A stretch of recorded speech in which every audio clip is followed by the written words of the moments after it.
Good afternoon, everyone, and welcome to this week's hot off the presses new episode of the Xbox Factor podcast. I am one of your hosts, Mr. Boomstick XL, and my goodness, we have so much to get to.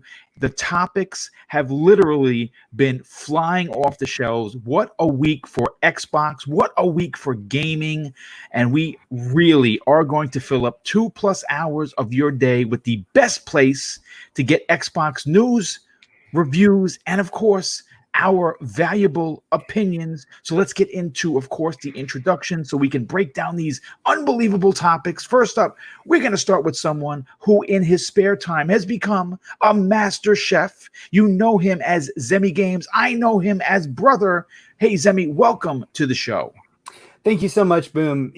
Part of me kind of thinks you have became the master chef because I haven't posted any pictures in a long time, but you just keep posting those fantastic pictures of that pizza man. Oh, so, I love pizza. I can make it all day long. Yeah, especially with pineapple and ham. See, I just made a lot of people mad with that statement. You did, but you know what? I tried it, and quite frankly, it was tasty. It's pretty good. I mean, I prefer other toppings, but it's pretty good. But I'm super excited to be here, man. I always love, coming on the Xbox Factor podcast. It's amazing. These topics are amazing. I can't wait to jump in, man. So, well, listen, it's great to have you back, and we are going to have an amazing show. Next up, you know him as our resident educator, but he's also primed to be one of the best content creators to come out in 2020, in my opinion. You know him from the Xbox Expansion Pass. Please welcome Insipid Ghost. What's up, guys? I gotta tell you, man, I'm loving my new digs over on Twitch. That's turned out to be really good. I'm playing the Messenger. I've been having some Halo Wars fun with Bit, and Zemi joined us the other day. I'm having a good old gaming verse time right now. Great to be here.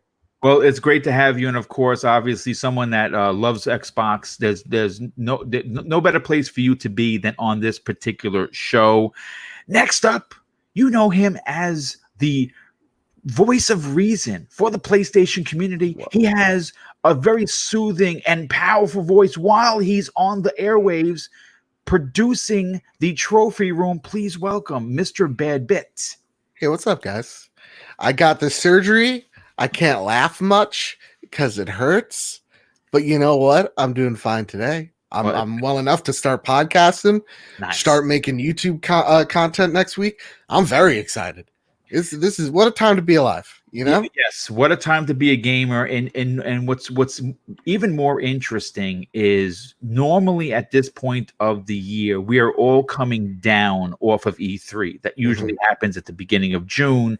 And because of the world situations, the news has been, I don't want to say stagnant. I want to say that it's been a steady flow. So we always have something to talk about. But this particular week, oh my goodness, there is just so much to get into. So let's get into the last introduction. And this gentleman here, who is all the way from the other side of the world, from Germany, has been making tremendous strides, not only in this community, but in, of course, the podcasting and content creation community. His channel is blowing up. Please welcome Archimedes. What's up, everyone? I'm so happy to be here today. I had a very stressful day at work, and so I'm so ready to talk something positive, something fun. We have fantastic topics, so let's do this. Well, listen, thank you for being here. And obviously, if we can pull some of that stress off of your shoulders by just hanging out with, with this amazing community, and of course, this group of podcasters, then we're going to be doing our job. So get ready. Now, listen, I'll say this. Considering the entire country is returning from the 4th of July holiday weekend, news bombs have been flying. And to open the show, we must discuss one of the biggest news bombs that has made some serious strides in the gaming media. And that, of course, is the Microsoft VWB rumors.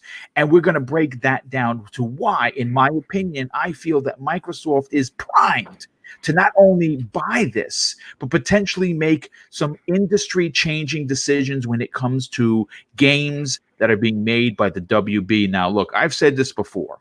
When you go to ilovevideogames.com, which is not a real site, I just made that up, and they report on WB being sold to Microsoft, we as gamers, we do, of course, get excited, but we temper our expectations because of who is reporting it.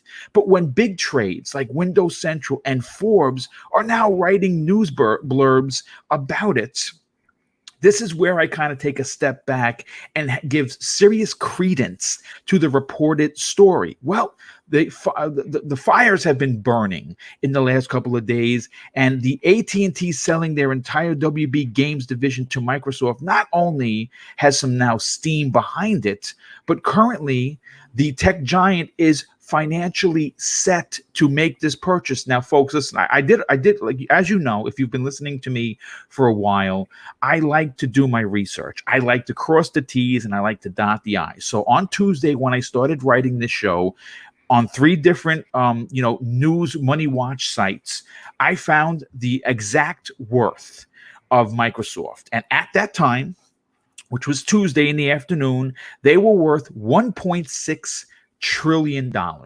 Okay, that's what the company was. Now, I reported on several shows earlier that the last time I checked, and that was a few months ago, was 1.47 trillion. So obviously they've had a boost up. So now, just to make sure that the number hasn't lowered, I wanted to see if Microsoft stayed the same or potentially made more money. Well, folks, I'm here to tell you that the new number that they're worth is $1.610 billion. And that's as of today. So in 2 days, from Tuesday to Thursday, they have jumped $10 billion in worth. Now, listen, I'm not a money market watcher. I don't really follow the trades like that. I'm a video gamer. I'm a podcaster. I'm a boob from New York that just likes talking about video games.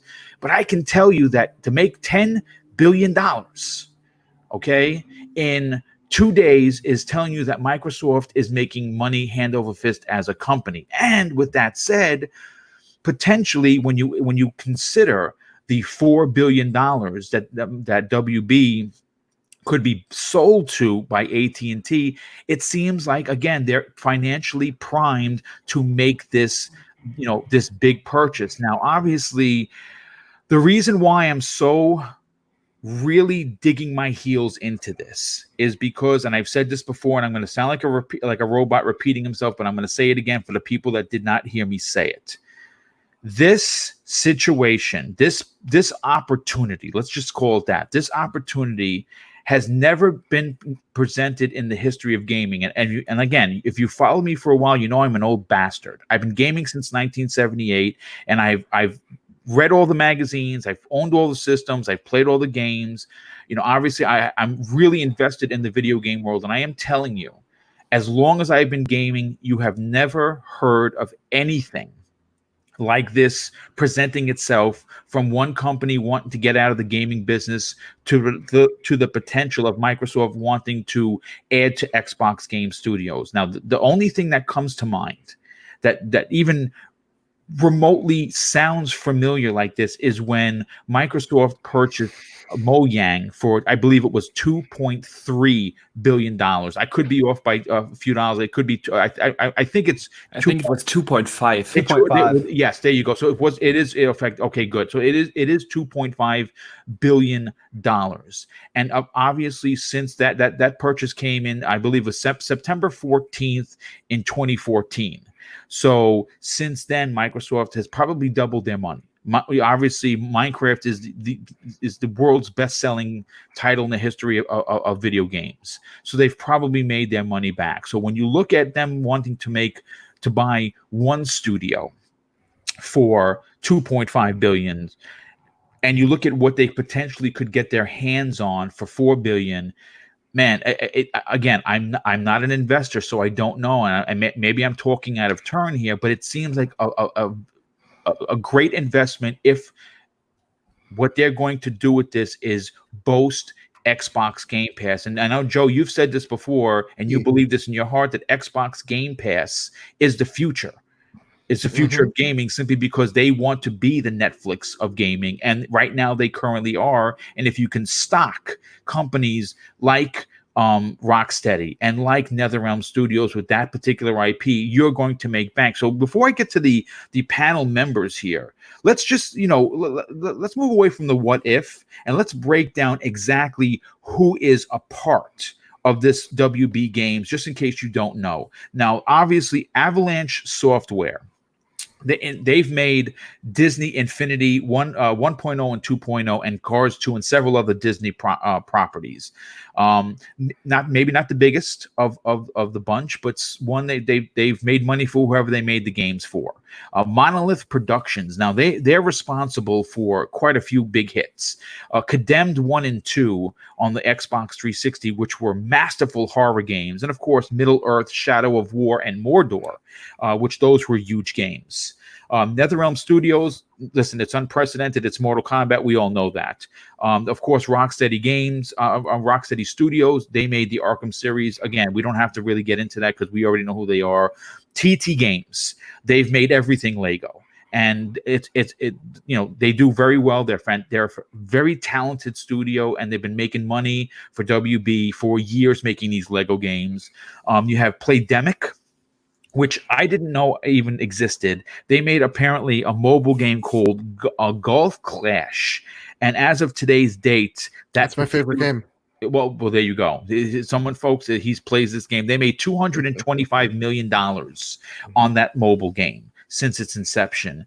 Obviously, WB Games Montreal, they also have support studios in New York, San Francisco, and San Diego. They obviously made Batman Origins and, of course, the rumored Court of Owls, which is going to be hopefully shown soon. And another smaller company called Portkey Games. I don't really know what they've done, but that's what would be involved in this big deal. So I'm going to go to Zemi Games now first on this, simply because we had a really great conversation prior to going live.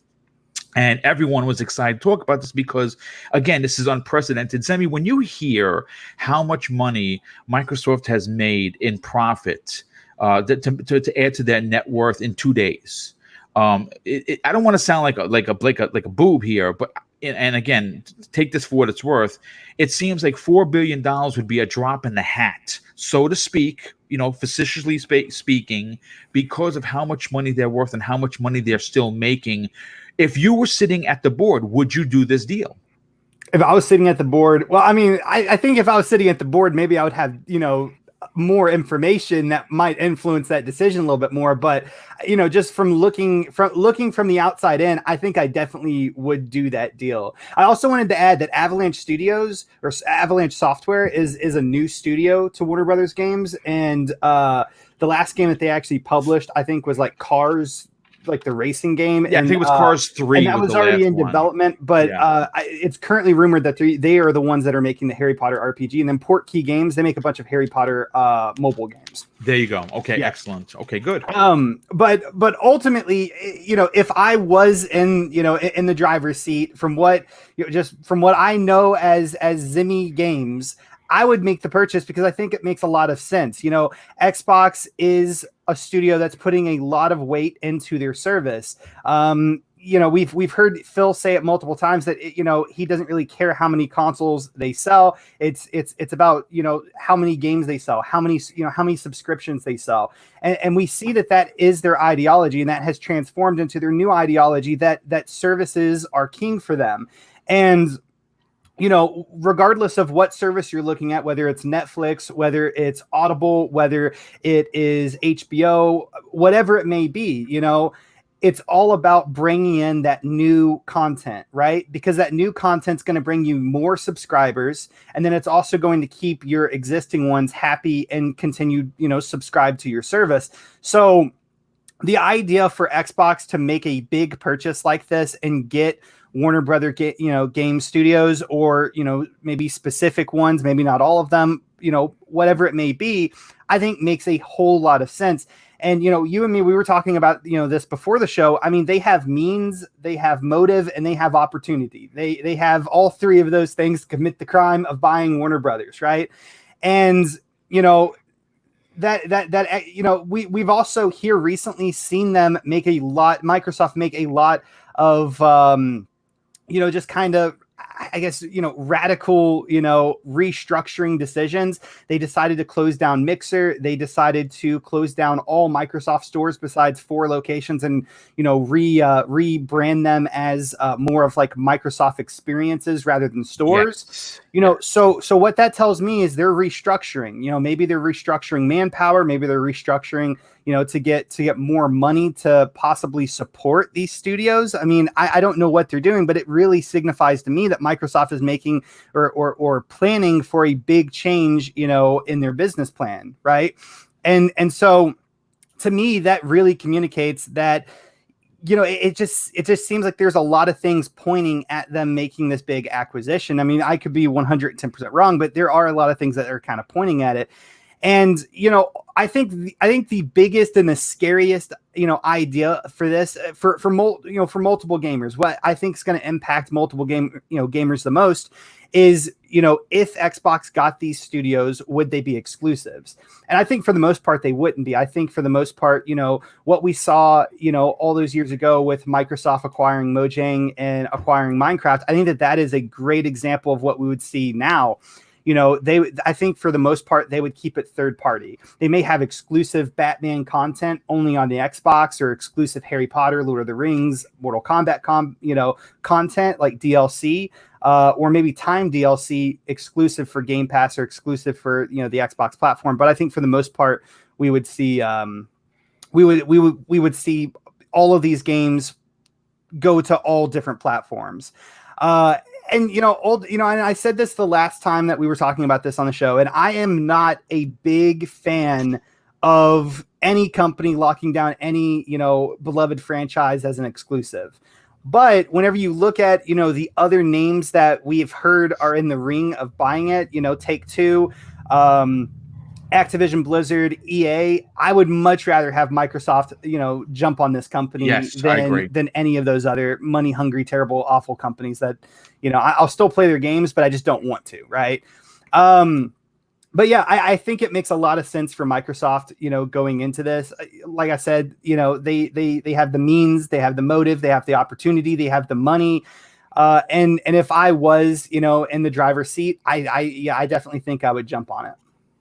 Well, listen, I mean, look, there's a lot of reasons that you pointed out that make sense to Microsoft potentially looking to make a big move, right? And the one thing that you left out that we talked about prior to going live was all of the Microsoft changes within the company. They might be, people that are there long that maybe not adding anything to the, to the pot. Maybe they're shifting people's salaries. They're moving. There's a lot going on at Microsoft. And when you see this kind of movement go on and you start hearing about the potential of a WB acquisition, right? Or you start to hear, and again, we've talked about this prior about Microsoft actually pushing for a potential $400 Series X and a $200 Series S. It's insane, but it seems like they're looking to move money and people around and close things down that they're not making money on to be able to take the brunt of either one or both of these particular situations. So, I mean, obviously there's a look. None of us are analysts, and we're sitting around our microphones now. Speak for yourself, sir. Oh, okay, well, maybe you are an analyst, but we'll get to you in a second, Mr. Badbit. I mean, I can tell you what he analyzes. You don't need to worry. Okay, all right. Well, then you know what? There you go. That we have live on the air. But you know what? Before I bring actually Mr. Badbit into the conversation, because he actually talked about this from a different angle, and I'm interested to get his opinion out there so people could talk about it in the chat. Let me just catch up on some of these super chats because there's quite a few of them. First of all, the first one of the day comes to us from a very generous friend of the channel and the community. Sin Vendetta drops a $5 super chat. Thank you for being here, Sin Vendetta. But more importantly, thank you for your support. He says, hey, Mr. Badbit, glad to see you back. Glad to see you back and healthy. Oh, thank you, man. Well, there you go. So you have fans, dude. You have fans. Regulator 951. Thank you for being here, my brother. He drops a very generous $2 super chat and says, good morning, Boom and panel. You guys are awesome. Well, no, thank you for the compliment. You are awesome, my friend, for the support. And we're glad that you're here listening. And our brother, bringing us back to church once again, Smitty Smith is here, and he drops a very generous $2 super chat and says, salute to everyone on the panel and chat. Well, thank you, Smitty. Definitely appreciate the support. And we have a super sticker from a very someone I believe is new to the community and has made his presence very known through his generosity. Black Eye Dog drops an outstanding $5 super sticker. So thank you for that, dude. And of course, thanks for hanging out with us. We super appreciate it. The Bad Boy Live drops a very generous $5 super chat and says, keep up the great work, Boomstick and crew. Love everything that you do. Well, dude, thank you. That is really kind of you to say. And our very good friend who is, I think he's been married a couple of, I think maybe 2 months now. Our friend Scrub Nurse is here. He drops an insanely generous $10 super chat and says, I think Xbox needs to purchase WB not only to help pump up their studio count and Game Pass catalog, but to help stave off their true competitors, Amazon and Google. Great show. Shout out to the panel. And that's a great point. That is a fantastic point, and one that I didn't even consider, because obviously it's sure buying WB is going to help them in the long run, right? They're going to get more studios. They're going to get more talent. They're going to get more games, quality games into Game Pass. They're going to make sure that people never want to stop subscribing. But by doing this, it's also holding off companies like Sony, like Nintendo, like Apple, like Google, right? You don't want them getting it. And more importantly, and I think it's an anonymous opinion here, EA, Activision, and 2K are the worst companies in the gaming business. They do not understand what customer loyalty is. All they understand is money and microtransaction, and we definitely don't want anything from WB getting over to there, because that's not going to be good. Regulator 951 shows his generosity once again and drops another $5 super chat and says, if they acquire WB, all those games go on Game Pass day one, and other platforms will have to pay full price, which makes Game Pass more appealing. Very fantastic point. And JD Gamer, another very generous friend of the show, he drops an outstanding $5 super chat and says, imagine Microsoft acquiring WB, Asobo, Techland, and building a quadruple A studio in Japan and launching the Series X and the S at $399/$199. How do you think about that? What I think about that, my friend, is if you handed me a lamp and I rubbed it very hard and I wished for something to happen, that's what would happen. But you know what? Real quick, Mr. Baby, I'm going to bring you back in. Thanos is here. Thank you for being here, dude. He drops an outstanding $5 super chat and says, boom, must have exploded in his pants when they heard the WB news. Yeah, you better believe I did. So you know what? Bring us back down to reality, Mr. Bad, because obviously you were talking in the private chat, before we went live, and you actually have a different opinion, not as excitable as both Zemi and I. Why don't you break down what you think is going to happen and why it may or may not? So first, I want to set expectations, right? Because I know we're all very excited. Chat, please lay the rocks down for a second before you stone me here. First, I want Microsoft to buy all the studios. Right, EA's the devil. Activision, last time I heard, practices witchcraft. Take-Two, yikes! Right, we don't want any of those. I'm championing Microsoft because as a PlayStation guy, you think I wouldn't, but seeing Microsoft's track record, seeing them bringing IP like Minecraft over to every single, I could play that game on my toaster, for Christ's sakes. You could, yes. So seeing it there, but then also on Game Pass. If you're a PlayStation gamer, don't worry, or PC, whatever, chances are Batman's going to be there. It's a huge IP. Warner Brothers likes to make the most money as they possibly can. Yeah. The only IP that could go exclusive would be Mortal Kombat. But yeah, Xbox is in this awesome position where, they've been beating this drum for a few years now, where it's just like, it's not about boxes, it's about subscriptions. And honestly, it makes a very valuable proposition over to what they've been championing, which is, it's not about boxes. I mean, I think short term, it definitely is, but when we're thinking long term, like 2, 5, 10 years from now, it's moved over to subscriptions, especially when we're seeing games getting more and more expensive. So just because I say chances are Batman's going to be multi-plat doesn't devalue or doesn't say that Microsoft shouldn't go out and buy these companies. That's an incentive, because if I'm a PlayStation gamer or I'm a gamer on the fence between the two, I go, okay, I'll have to spend $70 to get Batman, Mortal Kombat, whatever game else is on PlayStation, or I pay X amount of money to get into this ecosystem and just 10 or $15 a month. That's a way more attractive outlook. So as long as they get good advertising that let people know it's on Game Pass, they're going to have no problem selling Game Pass. If games like Minecraft are there, if games like Batman are there, if games like Mortal Kombat are there, and Halo are there, all for a low price of $9.99 to entry, that's a really great thing to look at. Yes. At the end of the day, though, AT&T is also the devil.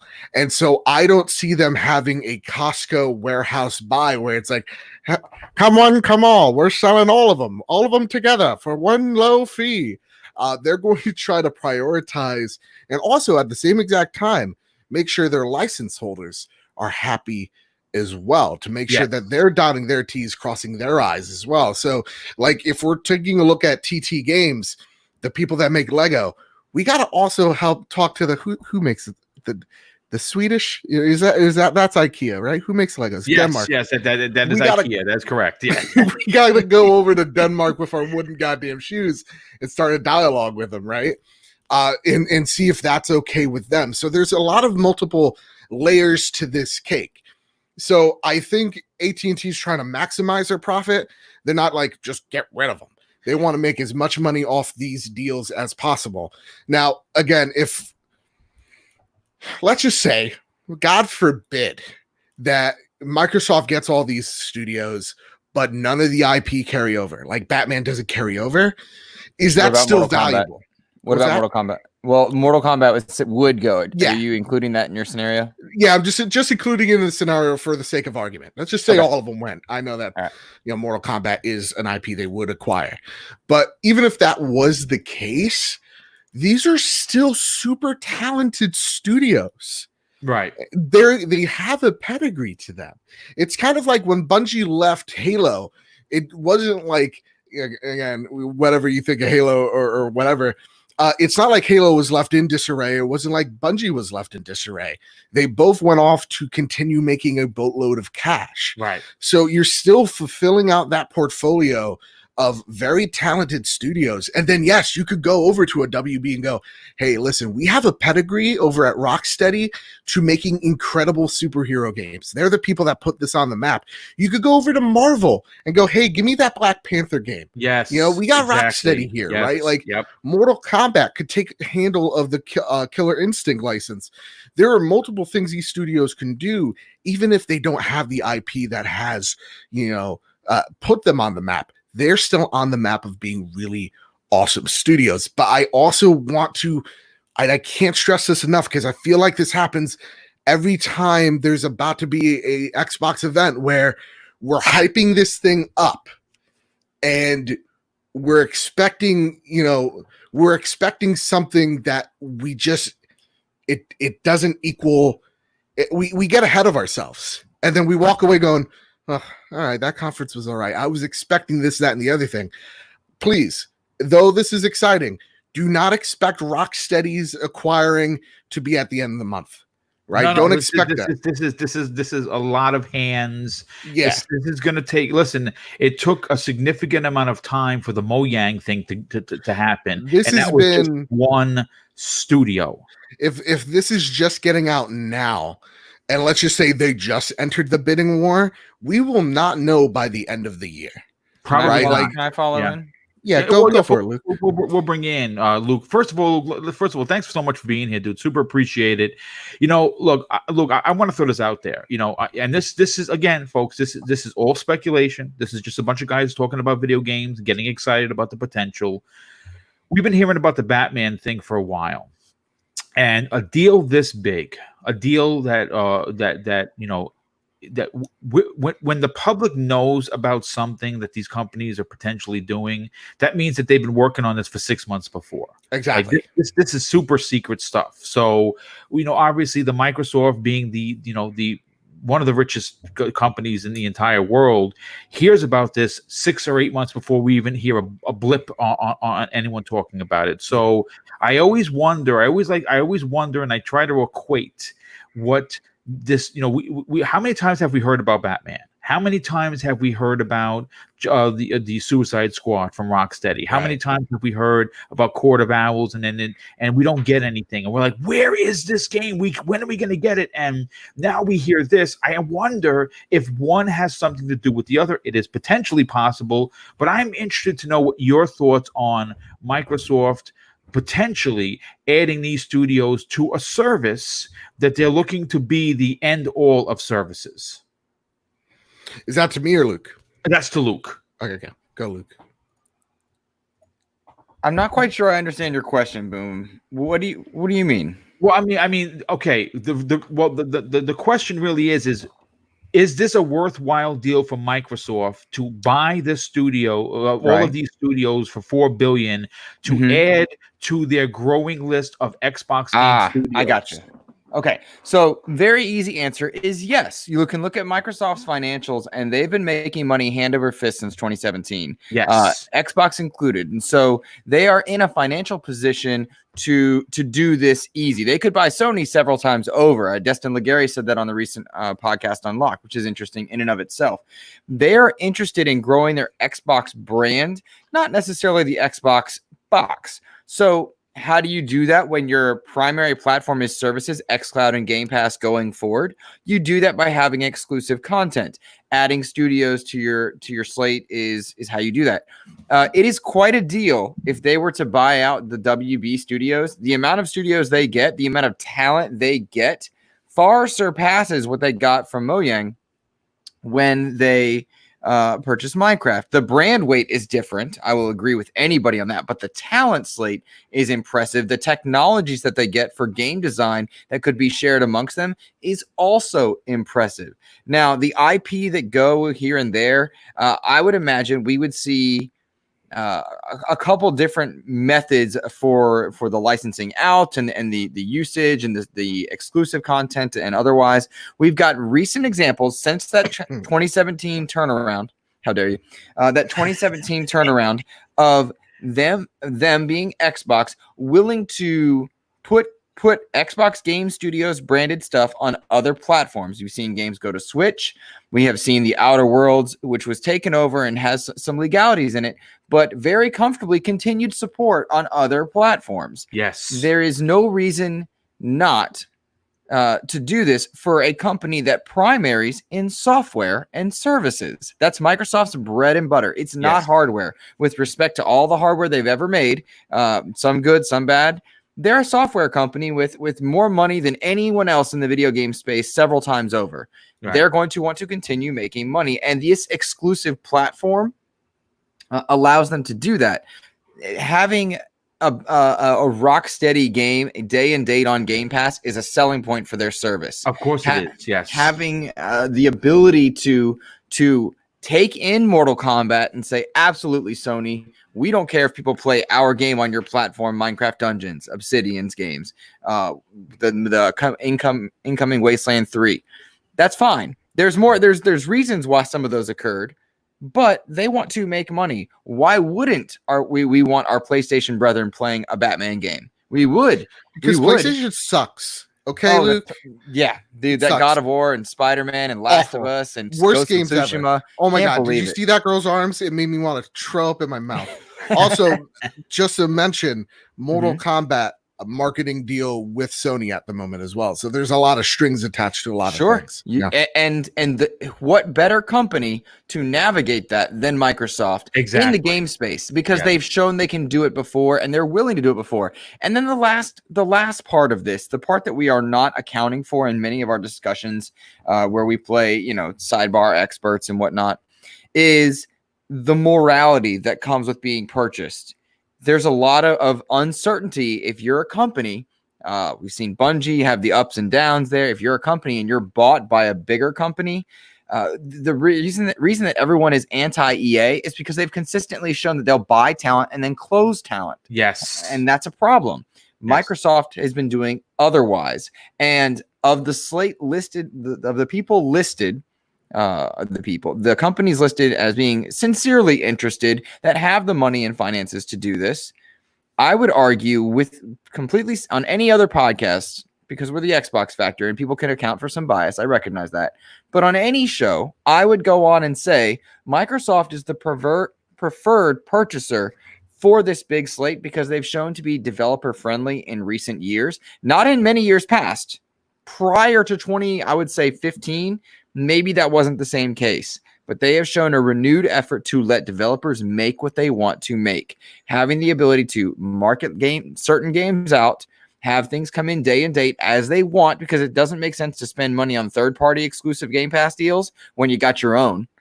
So there's a long-term vision that we're looking at that accounts for many other things. And I would imagine the talented people at Rocksteady, at WB Montreal, and many of the others are probably looking at their options and thinking, okay, this one's preferred, this one is not. This one's preferred, this one's not. And Microsoft, I would imagine for many of them, is in the preferred category. Yes, I would agree with that. So there's no reason to think that Batman will not come to any platform in its next iteration. I'm not talking Court of Owls, I'm talking the one after. Right. But if they are to secure the deal and the game comes to Xbox platform, to Game Pass, PC, Xbox, whatever, and it's day and date into Game Pass, but then you have to pay $60 over on PlayStation, rock on. That's win-win for everyone. Yes, it is. Everybody wins. And I don't care who wins. If I'm having fun and playing my games and I got to do that this generation, I'm hoping to do that next generation. Why don't I want that for my fellow gamers? That's cool.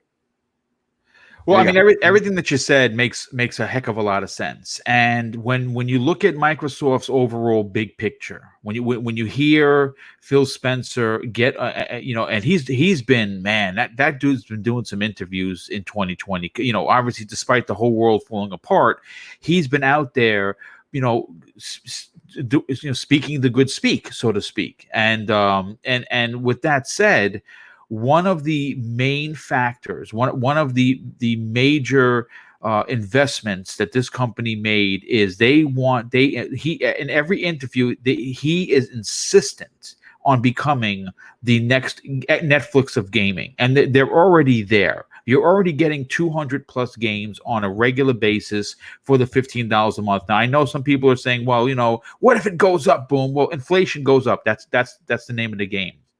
Do I expect that to happen anytime soon? No, the answer is no, I certainly do not, especially considering that Microsoft has been upfront and very, very transparent about understanding the financial situation that a lot of people are going through right now because of the COVID situation and because of the economic crisis. I mean, folks, we're potentially going into a recession if we're not already there yet. I mean, and also look at Xbox Live. Can I be a counter argument for like 15 years and it has not went up once yet? If I could be a counter argument, if we just pretend coronavirus doesn't exist, we can just continue living, guys. Oh, sure. Yeah. You don't wear a mask, don't wash your hands, go crazy. If people won't let you in, you ram into that door, you lick as many doorknobs until they let you in. Right. Yes, I've seen that. It's ridiculous. Let's reel this back in real quick. I want to bring Boxer Bear into the conversation, but let me just catch up on a few of the super chats that just popped in. First of all, I have to welcome someone that I've never seen in the chat before, and I want to say thank you. Splatman drops a very generous $5 super chat. Well, first of all, dude, thank you for being here, but of course, thank you for your generosity. He says Microsoft is the company to buy WB. They'll give their devs support and freedom to make their games.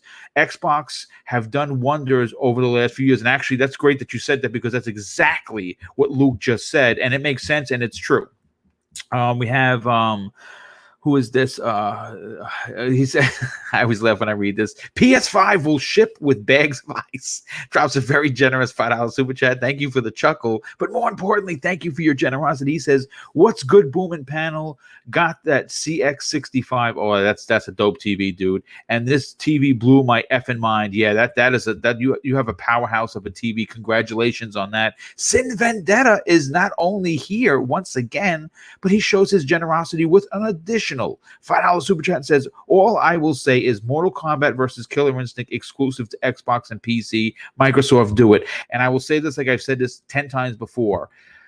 Ed Boon has publicly said that he would logistically stop everything that he was doing for NetherRealms to make this game. So understand that this is a possibility. And of course, Smitty Smith shows his generosity once again with another $2 super chat and says, also, feel better, Mr. Badbit. So you got fans here, brother.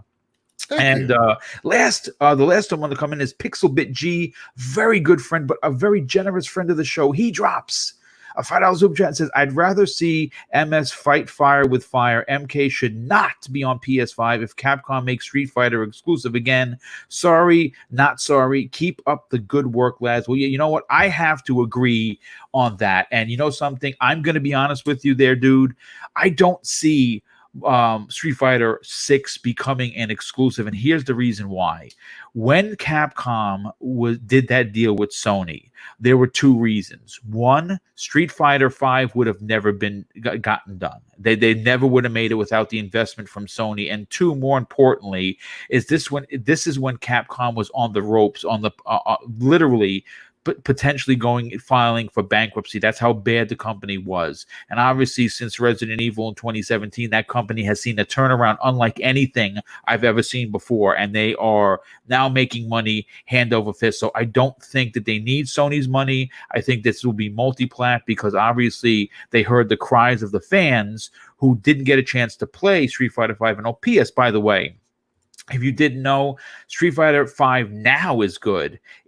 But it's still currently the worst selling Street Fighter in the history of the company. Oh, again, PS, by the way. So I don't think they want to have that happen again. And I don't think that an exclusive to Sony is going to make them the money that they want. So it's going to be multi-plat for sure. But Boxer Bear, let's bring you into the conversation here. Now, obviously, everyone on this panel so far has had tremendous points of view, but I'm interested to know your thoughts. Now, when you look at how much money Microsoft is currently worth, you look at the path of how they want and how they invested in Xbox Game Pass as being the next Netflix of the industry, just with games. Obviously, 1 + 1 = 2. What are your thoughts? Is this a deal that you feel is worthwhile for Microsoft to make? Yeah, we had that discussion a few weeks ago, and if you remember what I said then, I said from a perspective of a fan, I would appreciate it, but I don't think it makes sense in the business way. And I must admit, I might have been wrong with that. To be honest, I think there are multiple angles that Microsoft is looking at this right now. Couple of things have already been mentioned, they of course want to push Game Pass out. Obviously, they have the money, but of course they only have so much money because they know what is a good business deal and what not, and what makes them the money back. So the reason why I said a few weeks ago that this might not be a business case for them is just because if you look at the track record, what Microsoft bought in recent years, they never bought the big AAA studios. They always bought the medium-sized AA studios and tried to develop them into a AAA studio. Like an Obsidian, like an In Exile, and so on. These studios, they were very talented, but they always lacked of funding. And this is what they provided to them. They had great creativity. They have great talents, technical guys that know what they do, and they always lacked of funding. And this is what they provided to the studios so that they can develop into AAA studios. Now, if they buy the WB studios, they get the AAA studios and they get all the baggage with it. That is what I said a few weeks ago that this might not be the thing Microsoft wants to acquire. But I think a lot of things have been already said, and I do not want to repeat them, but I do want to add one or two other angles, because I think Scrubner said it in the super chat. There is not just EA and Activision and Take-Two. There's also the chance of Google or Amazon getting them. Yes. And if you remember the statement from Phil Spencer that he also sees those companies as a competitor in the gaming market. Yes, that's right. So I think this is something they might just consider right now. What if they don't just look at the numbers? Does it make the money back? But what happens if Google gets WB Montreal? Can you imagine that? Ugh. That would be terrible. Batman on the Stadia exclusive. No. But I think this is something they might consider right now. What happens if we don't make the deal? In which position will our competitors be? Whoever will acquire it, may it be Google, Amazon, or Activision, or whoever, Take-Two. What happens then? This is such a big deal that no matter who gets it, it will be an industry-shaking acquisition. It will move the force in the video game industry we have today around. And so I think this is something they are considering right now. Of course, they look at the numbers, and this is why it will take a long time until we hear that who buys them and hear about the acquisition, because you have to really dig into all the numbers. Does it make sense business-wise and so on? But putting the business side away, I think what basically everyone on this panel said is just true. Who is one of the most developer-friendly big publishers at the moment? And these are the two console manufacturers. We know that Sony is relatively taking these crunch discussions out of the way, but in general, they are very developer-friendly. They give the studios time and the freedom to create new things. They give them the money to do the things. That's why their first-party lineup is so good. And the other company who does this at the moment is Microsoft, like Luke said. In recent years, they have been so developer-friendly, and so it would be great to see all these talented studios go out with the backing of Microsoft and the capability to share technologies across the studios, and to see where they would take that. And it would also mean an immense push, of course, for xCloud. I think this is so highly underestimated what the potential of that technology is, because of course many of us, especially the hardcore gamers, they will always prefer to have the console under their TV.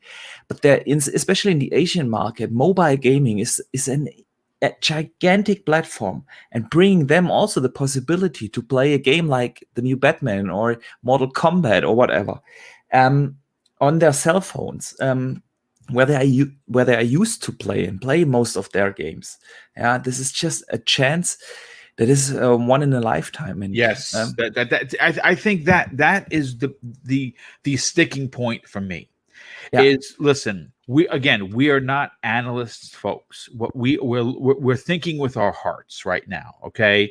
And obviously, believe it or not, Phil Spencer reads social media. A lot of guys from that Microsoft division, listen to these podcasts. They may not show up in the chat, but someone from Microsoft could be listening to the Xbox Factor podcast. I would be honored, to be honest with you, because this is a very small program. What if I'm Phil Spencer and I'm if you are masking as Phil Dominus Maximus, soon to be Aurelius Spencer, then you know what, dude? You got to fly me out there so I can get my hands on this X early. That's all I would ask. And then I could be the first one to review it before all of the big publications and let people sub to my channel. So that's how I would handle it if you, of course, were Phil Spencer. But we know that you're not. I'll have my people talk to your people. The people are me. I'm a very small company, so yes, they'll talk to me directly.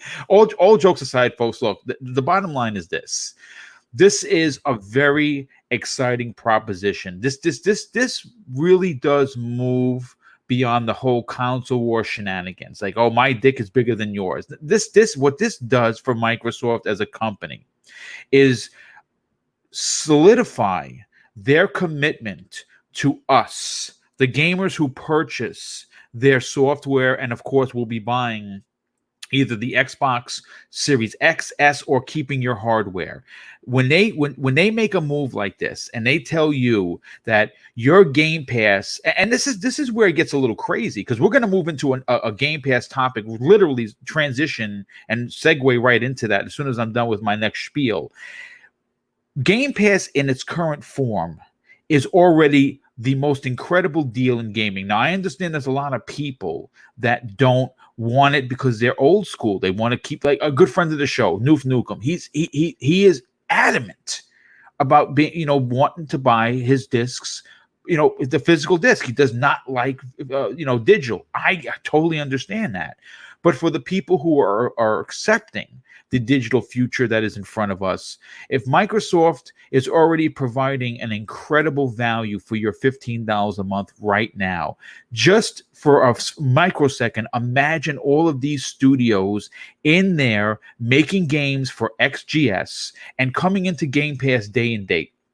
It is so mind-boggling. It seems like a fairy tale, but it's not a fairy tale. It could be potentially a reality. So it is something to really get excited about. Again, like Joe was saying, temper expectations, but I am going to say this again.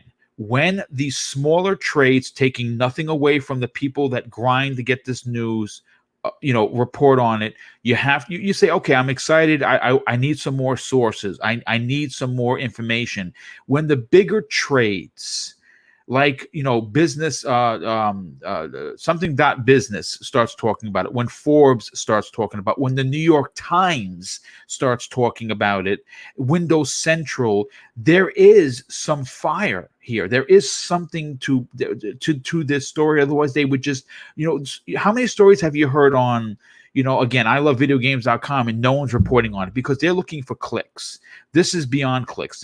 There is potential for this, and it's a very exciting time. But there's two things before I go forward. One, we are over 500 people watching live, which is unbelievably awesome. I cannot thank you guys and gals for being here and supporting this small but growing channel. I am going to suggest that if you are new and you are enjoying the content, this is what you get from this channel. You don't get any nonsense. You get a lot of facts. I do all my fact checking before I talk about a subject. I never read from a phone. I have a teleprompter in front of me. Everything is written and it's professional. If you're new, please consider subscribing. And I'm going to say that if you are here and you are enjoying it, please, for the love of Joe, hit that like button. You don't understand. It does really, really help this channel fall into the algorithm that is a mathematician's nightmare when it comes to Google and, of course, YouTube. We'll never figure it out. But if you can hit that like button, it will help this channel grow and get more ears and eyes on this program. And I just want to say real quick, a big shout out to Eric the Red 06 with the outstanding and very generous $10 super chat. It says, just put in for the day off for 723. Good for you. That's smart. Can't wait. Hope Microsoft do pick up WB Game Studios. It would be paradigm shifting news, and I agree with that for sure. It would be industry changing. I think everyone agrees with that. He says Microsoft are the only ones who can protect the gaming industry from Google and Amazon. And that is a fantastic point there, Eric. Thank you for the comment, but more importantly, your generosity. So let's move on to topic number 2. And this one has me excited because, look, I'll say this. If you've been listening to me for a while, I'm really not the type of dude that says or goes around saying, I told you so. But for this particular topic, I effing told you so. And I talked about this in 2019. People called me crazy. Zemi, you were there. You heard it. You've seen the comments. But a new report coming from WCCF Tech is saying a major third-party title, again, rumored, folks, is going to be coming into Xbox Game Pass shortly after its release. And that game may, in fact, be Cyberpunk 2077. Now, where do we get this information from besides WCCF Tech? Well, someone that's been making the rounds in the last couple of weeks. As a matter of fact, he's been stoking fire just about everywhere he steps like a hot lava monster. VentureBeat's Jeff Grubb, who has been providing reliable sources in the past couple of weeks, revealed today that Microsoft will talk about Xbox Game Pass a lot during July 23rd's showcase. The company will also confirm that a highly anticipated third-party game will be confirmed for the Xbox Game Pass, hitting the service shortly after its release, and Grubb feels that it's CD Projekt Red's Cyberpunk 2077, and he feels that it's a prime candidate to do this. Now, look, and this is an awesome. This is who dropped out? It might have been Joe dropped out. He should be back momentarily. We'll get to him in a second. And I'll say this is awesome, and it's a piece to the puzzle that we just all discussed of how Microsoft could potentially triple the amount of people that are in Game Pass. And what we've heard, and I actually heard this from Tim Dog himself on RDX this past Tuesday, Microsoft's numbers regarding Xbox Game Pass is what I suspected. They're currently over 15 million subscribers. That's a big deal. And it is Game Pass, and we'll sound like a broken records. It is a paramount business move for Microsoft. And just imagine this for a second. Obviously, you go to buy your Xbox console, and maybe you're coming back to the platform. Maybe you've never owned an Xbox before, and you're like, you know what, this Game Pass thing, it's kind of piquing my interest. I'm really getting my money worth. I have to do Xbox Game Pass. But Cyberpunk 2077, one of 2020's biggest potentially Game of the Year titles, is in there for you for your $15 a month. And we have been hearing for quite some time that with every console sold, Microsoft is going to include a 3-month Xbox Game Pass for free, which means that you're literally going to be playing this game for 3 months for the actual price of nothing but you buying a new console. That's a big deal. So obviously, let's get the community involved in this. Let's get, of course, Zemi Games to talk about this. First of all, Zemi, I think it's without saying, Cyberpunk 2077 is one of your most anticipated games, right alongside Harry Potter. I think that they may be shoulder to shoulder. Right. One may out-edge the other one. We don't know. But when you hear that Xbox Game Pass could potentially get what's being considered by many Game of the Year type of title into Xbox Game Pass, what does that say? What does that do for the service? I think it does a lot for the service. And, under the idea that Cyberpunk 2077 would be, possibly going into Game Pass day and date or very close to it, having, all of those boxes include a 3-month code might be a huge contributing factor to that, because, I don't know how Xbox Game Pass works for a lot of developers, but I do know that Paradox Interactive made, a statement like last year, the year before that, talking about how they get money per hour of their game played. And with Paradox Interactive doing grand strategy games where people spend countless hours in the game, and there's usually never really an end to the game, that makes them a lot of money. Cyberpunk, looking at Witcher from CD Projekt Red, an absolutely just terrifyingly long game, right? And so you add Cyberpunk into that. If that is, half the size that Witcher was, I mean, I think it's probably going to be on par. But even if it was like half the, game length, that is a lot of potential money that they could be making, not to add whatever Xbox is paying them just up front to putting it in there. Right.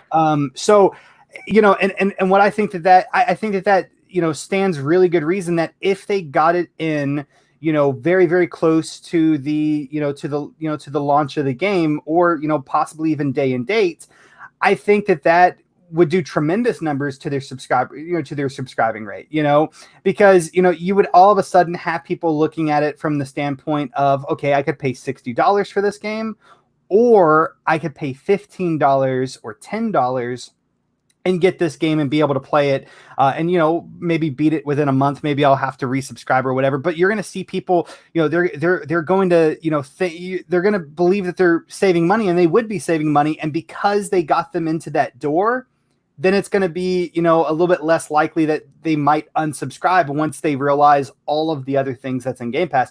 So I think that, you know, if this did happen, that Xbox, you know, would see a massive increase in subscriber rate. Now, with that being said, the probability of this happening, I don't really know.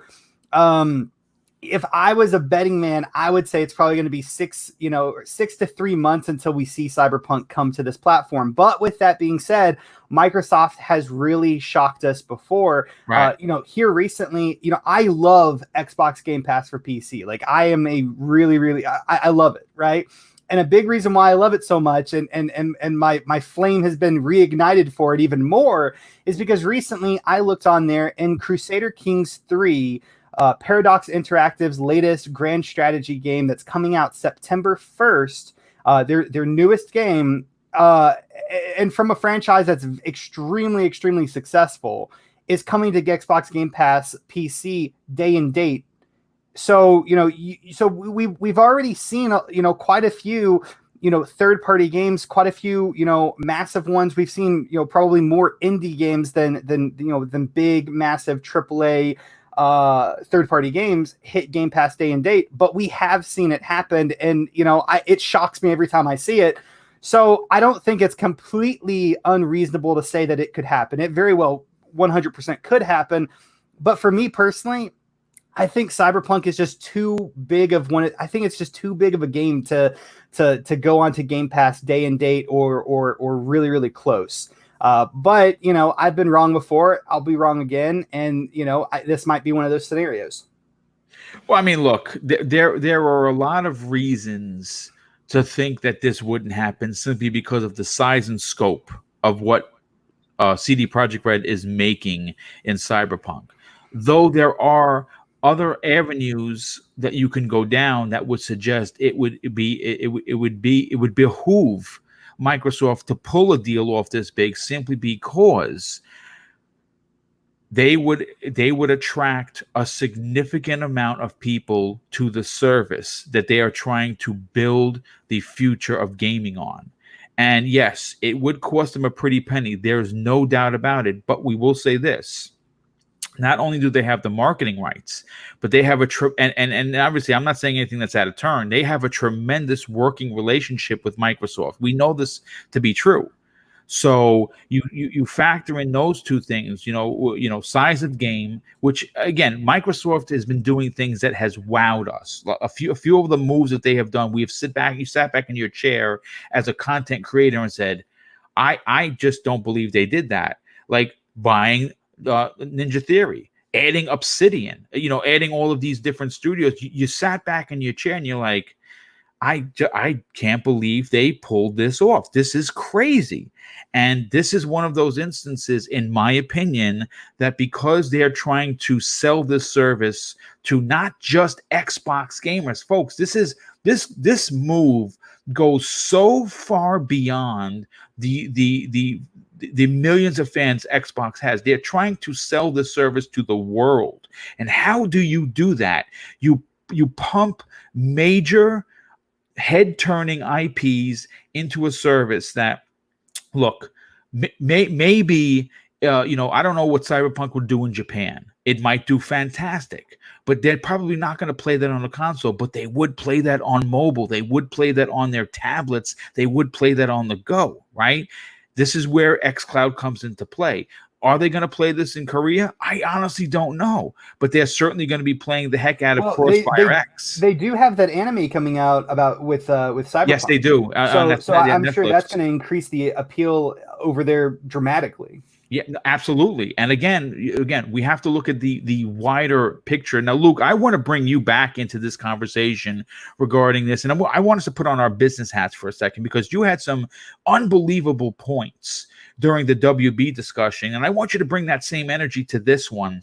Mm-hmm. When we talk about Microsoft selling to the world, we're not being facetious. We're being honest. We're you know, and again, as gamers, sometimes we could be a little closed-minded and think that, well, I want it for me on my platform, but Microsoft wants this for everyone. And to get a Cyberpunk in here, one of 2020's biggest games, one of the generation's potentially, industry changing games into a service that they're looking to sell to the world seems like a win-win for me. What are your thoughts on this? Well, absolutely. It's a win-win for gamers. I mean, that goes back to the original point that I had there, is that if Game Pass subscribers, of which there are 10 million and growing, are able to buy in to Game Pass, have a game like Cyberpunk be smart delivered, even if it's within a launch window, 3 months out, 6 months out, that's a big deal. And then they can still sell for full price on other platforms. That's a big deal. It's a good win for anybody and everywhere. You know, people that have chosen to support Microsoft will get that benefit. I would argue, really and truly, what I think is going to happen is that the massive amount of gamers out there right now are going to buy a PlayStation 5. Yes. And then they're going to look at Lockhart, and they're going to look at the price of Lockhart, and they're going to think, okay, do I want this as my second console? Is it cheap enough to be my second console? And then they're into the ecosystem, of which Microsoft will not care. Right. They will not care if it's a second console. Sweet. That's awesome. They're selling to more people. More people are in. They're checking out Game Pass, subscribing to services, using it. It's a big deal. Getting a big get or having a big get like Cyberpunk is a great, great thing for Xbox. It's helping their branding. But is it helping Cyberpunk? I don't know. I go back to what Joe and I were referring to. Witcher 3 sold astronomically well on the PlayStation 4 and decent on the Xbox One. Part of that is install base. Part of that is engagement and users in other regions of the world. Right. Cyberpunk will have a different type of reach simply by aesthetic. A fantasy game will sell in certain places a bit better or differently than a Cyberpunk state. But it all depends upon marketing. It all depends upon how much they're able to sell the idea of smart delivery as something you have to have, and this being a flagship third-party title that's doing that in a world where game prices are going to go up. Not a bad thing, just something you need to realize. It's time. And a lot of it will come down to that messaging outside of the United States, in the world factors where Microsoft is less prevalent. Right. So there's a lot of things to take into account. It's a great get for Microsoft to do this on the outside looking in, provided that CD Projekt Red's not, making them pay out the wazoo. And it's too late for this to matter, but it would be interesting to see or to find out the financials of how much they have to pay for exclusive marketing with Cyberpunk and whether or not that impacts a WB acquisition, the money they're spending there. I don't think the two are actually related. I think that's something that we as podcast panelists might think are related, but really they're so far distant and separate, it wouldn't matter.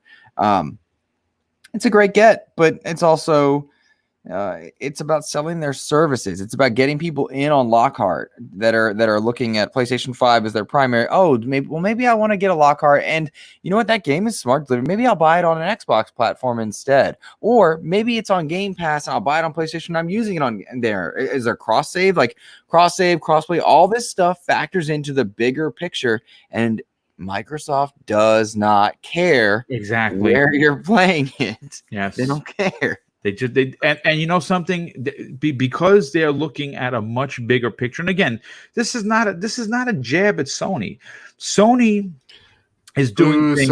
Sony sucks. Boo. No, they certainly don't suck. I will say, I'll be the first one to say that. I mean, if you look at what they did this generation, one could attest that they really did their job, especially in the marketing aspect of it. And I talk about their marketing being so.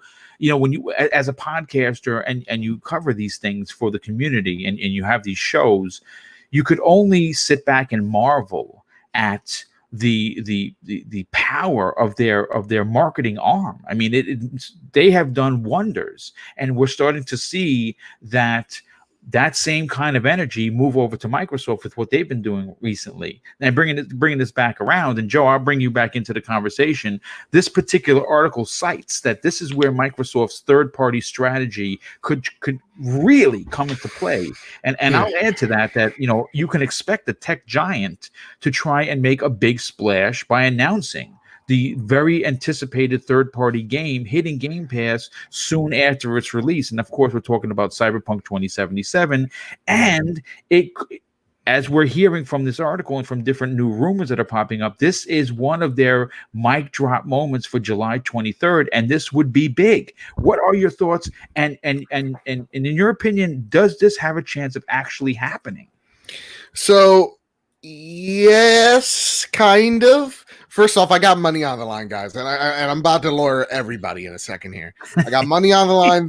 One of my friends, he bet $50 that Cyberpunk was a day and date day one on Game Pass. I do not think that is the case, simply because day one sales are still a big factor into your profit as a company. And to use your fancy word, yes.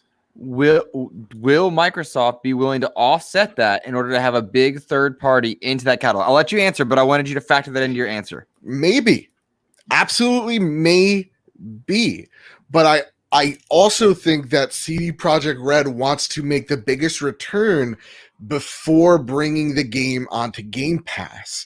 Now, I do want to read something here, and I want to get something here a little right, where it said that a highly anticipated third-party game will be confirmed for Xbox Game Pass, hitting the service shortly after release. Yes. So if Cyberpunk is coming to Game Pass, it is definitely going to be months out. And I'm talking earliest a January or February like release, because when we look at the sales of Witcher, and this is why I'm saying it could be the case, when we're taking a look at The Witcher 3, 12.4 million units were sold to PC.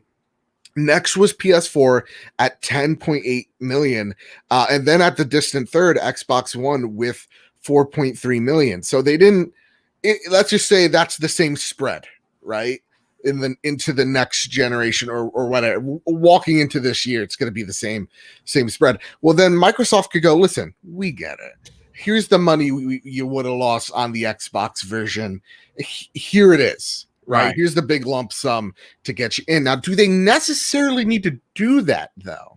No, right? Why? Because you still have Halo, and you still have, let's just say, Fable, and whatever first-party games are going to be, or partnered games are going to be coming out in that holiday release window that people are going to be gravitating towards as well. So I think you want to let the next generation shine there in terms of this is all available on Game Pass, whereas Cyberpunk is still, and won't be until 2021, a next gen, upgrade, a true next gen upgrade. So no, I don't think it's going to be a day one on the system. I don't think it's a realistic expectation. I do think it is. Again, I think a February would make a lot more sense, and it's still a big deal. I don't want to see. I wouldn't want to see people turn away from a game strictly because it'll be on Game Pass in a few months. And at the same exact time, I don't want people to buy something and then 3 months later they feel devalued because it's on Game Pass. And then the third part of me, and this is just my feelings, I'm just talking out here, is I'd rather all that money that they would be giving to a CD Projekt Red, as much as, again, it's cool, we still have big titles highlighting Game Pass with Halo. I would love to have that money go to indies. Like right now, today, I literally just turned on my Xbox so I could download it. Crosscode, which is a indie game that is getting a ton of love right now, just hit Game Pass. It hit PlayStation, hit the Switch. I downloaded it right now on Game Pass. I would love to see more indies get that love. So if they could take that budget and throw it at some indie or ID games, I think that would be better for a lot more developers. CD don't need that money, honey. You know what? I agree with you, but you also have to look at it from a business point of view, and more of a it would be a wow factor. Just imagine it for a second. Now, listen, the entire gaming industry that goes for Nintendo players, Xbox players, and Sony players watched the Sony presentation because they talked about new games coming for the future of the PlayStation 5. We got a chance to see what the PlayStation 5 looked like. We didn't get a price, we didn't get a release date, but we got a lot out of it. That same group of gamers that flies multiple flags, like for me, or 1 or 2 for someone else, even though they may not be an Xbox gamer yet. They may not even like the brand at all. But just for a second, just imagine that person watching this conference, right? The future of Xbox. This is supposed to be the night of mic drops is what it's being positioned as. Mm-hmm. And you're someone who never thought about getting Game Pass. You currently have PS9. You're like, it's okay. I got a chance to play Spider-Man. I didn't have to buy it. I enjoyed it. Great. God of War coming. Wonderful. I had a good time with it. But then you turn around, you watch this conference. You get someone, probably Phil Spencer would be the one to drop this kind of a megaton. He gets out on this virtual stage because it's going to be pre-recorded. He says, just to keep everyone excited about Xbox Game Pass, we have an announcement for you, day and date on November, whatever, Xbox Game Pass, Cyberpunk 2077. That stops the industry in its tracks. Like literally, the industry stops and takes a look to what Microsoft is doing, and that immediately gets you millions of new subscribers. Now, of course, if Microsoft is smart, during this live event, they announced one of their programs to get you in for $1. First month's $1. You know, give in for $1. Yeah, but the ramifications of an announcement at a major press event that's not an Inside Xbox, that's a straight up E3 event, it would do dividends for the company. Now, I want to bring Boxer Bear into this because you've been sitting here and you've been listening. You know, obviously, I will, if I could just counterbalance that for a second. Sure. Do you not think Halo would do that? Halo has a different mind share. Yes, it's just a different mind share. I believe it is. Okay. I believe. You know what? You know why? Because that's expected.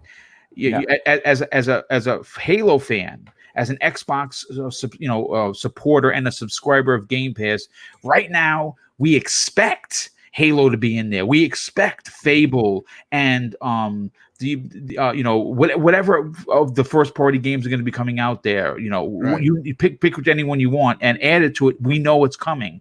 We don't know if this is coming, and this would be an announcement that would be worth its weight in gold. So listen, I believe it. Box Bear, I want to bring you back into this conversation with this because obviously this is, obviously I appreciate Joe's point of view and it makes sense, but I still think that in that conversation is that he really doesn't want to lose $50, and that's what I think is it's really driving. That is the most thing. I do not want to lose this $50. I would. And I don't blame you. Okay, so I got real talk. I got 2 bets right now. Okay, one for $50, one for $150. I need to win those bets or else I cannot buy a Series X. So honestly, you guys should be on my side right now. And tell them the bets. It's all about the bets. So yeah. Let me ask you, I mean, obviously from a financial point of view, it would cost Microsoft a significant amount of money, but on the back end of what this could do for the service, how good or bad do you think that this would impact Xbox Game Pass? More importantly, the Xbox platform as a whole. Well, I totally get Badbit's point, but I have to go with Luke on this one. I think Luke made a Take that. I'm sorry, dude. He made a tremendous point. You see, there are only a few developers out there and that have the real positive mind share of the community, and CD Projekt Red is definitely one of the community's favorite. Great point. And the thing is, if Cyberpunk drops day and date with the game with the launch date in Game Pass, and you have that new generation more or less at the same point, plus minus a few weeks, we don't know when the consoles will launch, but it will be more or less at the same time. People will start looking, well, I might not have the money that I wanted to have this year. Right. Great point. I have the Lockhart. I can get the Lockhart console where I can use all the bells and whistles except the resolution for the next gen. And I can spend $10 a month or $15 if I get the Ultimate subscription and play Cyberpunk. And on top of that, of course, all the other games. But the mind share with Cyberpunk, I think that is something very special and very unique. We don't have those games often. This is something very rare. And if you can manage that, you will get those subscribers into your subscription service. And we all know once you are in such a subscription service, it's highly unlikely you're going to jump out. Yeah, exactly. Especially not with new content coming up on a regular pace. And we all know that this will happen next gen with all the first party games. So I think that would be definitely an expensive move for Microsoft, but it might be the exact push they need to bring them to the Netflix level of subscription services in gaming. And to the point from Badbit, yes, of course there is Halo, but as much as I am looking forward to Halo, Halo has to prove something right now. Yes, it's always Microsoft has Halo, Gears, and Forza. This is the conversation out there. So the Halo fans, they are already in the ecosystem. They are probably already subscribed to Game Pass. The question for Microsoft is, how can I bring those PlayStation gamers over and subscribe to Game Pass? And having that Lockhart, I still think the Xbox Series X will be cheaper than the PlayStation 5. I do too. Yeah. Having that and a very cheap possibility for gamers to play one of the most anticipated games this year. This would be just an incredible move. And to the point that they might launch it in February, I highly doubt that, because either they launch it day and date or they wait at least 1 year. Because if you launch it in February or early next year or whenever, that will definitely make the day one adopters feel cheated, because you just spent a lot of money on the game 6, 8, 10 weeks ago. So I doubt that they will do that. This could backfire at them, and I doubt they will do that. It's either day and date or a year or two later. Well, look, I'm going to say this. I'm actually going to come back to you with a little bit of a sidebar question. Okay. Now, obviously, we have heard from multiple developers saying that since they've teamed up with Microsoft in Xbox Game Pass, some developers have said publicly that their game has sold 10 times more than it would have. 10 times, folks. So there is something there. There is a business model there, and it's working. And Microsoft is doing their due diligence to get these kind of games in there. Here's my question to you. And obviously, if anyone after Boxer Bear speaks about this, please, by all means, jump in, because this was something I thought about while everyone was talking. And I'm sure there's going to be somebody that wants to either collaborate with what I'm saying, or potentially obviously countermeasure it, and that's fine. That's what this is, a conversational podcast. Boxer Bear, my question to you is this: when you look at a company like CD Projekt Red, and you see them, let's say hypothetically speaking, the deal is done, and poor Joe's lost $50 or potentially $150. Sorry, Joe. Look up for Joe. Yeah, sorry, Joe. You lost. I apologize. Pour one out, man. Pour one out. Yeah, we're gonna pour one out right now. But let's say, for instance, that the deal is done. Yeah. And Microsoft has this game, this AAA, potentially quadruple A game of the year, in their service. What do you think that this does for the industry as a whole, for other third-party companies to say, wait a second, Microsoft was able to get that. They got how much for that? Oh, we got to get our game into Game Pass. Do you see that this could potentially start a domino effect of getting other big third-party games into Game Pass day and date, tripling, quadrupling these service numbers to Microsoft, because everyone is going to want to be a part of this program then? I think this might be one of the main reasons for Microsoft to do that deal. I mean, it's what they need right now. They have all the first-party games coming day and date to Game Pass. Everybody knows about that. But if you have the chance to play, I'm just making random stuff up now, let's say an Assassin's Creed or a FIFA or whatever, day and date on that subscription service, this would draw in so such an incredible amount of new subscribers. And I think that they factor that in. It might not, Microsoft might not make money out of that deal with Cyberpunk right away, but it's that mind share that the idea that they send into the video game industry. You can launch a third-party AAA, quadruple A game day and date in Game Pass and still make money out of it. This is exactly the message they have. And to your first point, you said it when you brought it up, that many developers said, well, they increased their sales after they launched their game in Game Pass. Yeah, because a lot of things today, a lot of marketing is done via social media. Yes. If you get me to play your game, yeah, I'm not a big guy on Twitter. I have 1,800 followers, but still, potentially 1,800 people see that I am playing that game. It's the best advertisement you can have. Yes.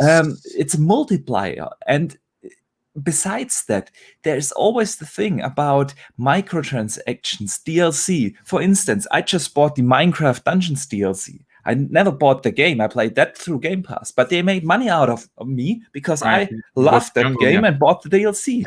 So yeah, and that's exactly the model they have, and they will, and I'm 100% sure that they try to sell that business model to the third-party publishers right now. As we speak, they are discussing that.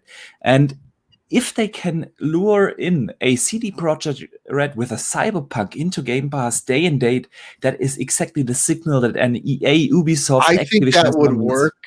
Because Yeah. when we were talking to Jez Corden a few weeks back, when I was just like, I didn't like that, Deathloop and the other game that doesn't look that great were exclusive to PS5 when they were showed off on Bethesda's floor a year prior. And he was just like, well, that happened because it's mitigating risk. So like they Bethesda's games, for example, let's just say Deathloop makes its way to Game Pass, right? They're putting that game onto Game Pass. They're taking a big deal with Microsoft because they honestly don't know how that game's going to sell. Right. It might sell well, but chances are possibly not. And the way that their track record has been, and that's why they went with a marketing deal with PlayStation for exclusivity. So I think there's some merit there for sure, but I just don't think CD Projekt Red is that company that is like a Bethesda that needs to do that. If you told me Ubisoft was doing that with Watch Dogs Legion, that makes a lot more sense because the oxygen in the room or the feeling in the room about Watch Dogs is, even with its third entry, it's still somewhat unproven. So Right. again, there's definitely merit there because yes, Witcher 3 didn't sell as well on, the Xbox One that it did on PS4, and that you could give merit to cut a smaller check. And the fact that, hey, it was delayed till November, for quote unquote quality issues. But still, to me, I still don't see it. And it's not just because I want to make a quick $50. It's just because the hype is there. And for a company right now, it's still about that day one sales. Yeah. And, I just think that when you want to make a splash and you're trying to sell a service to millions of potentially new customers when your console launches, this is the big splash that you make. You know what I'm saying? Like there is so. My only pushback, because I know like there's you guys a fair point with Halo needs to prove something. It's how do you prove your service? Well, you prove it with your most capable IP. That makes perfect sense. But like I said, when you're trying to, you're going into a new generation where they're potentially going to take a massive loss on the consoles to try and choke out Sony, their competition, with price and power, having both of those narratives. And then you can turn around in that same scenario and offer Cyberpunk 2077 for all of your potential new incoming customers because you're offering the best value. I just think that the money spent up front will be paid back in dividends, sure, and the back end. Obviously, I'm going to get everyone's opinion before we move on to the next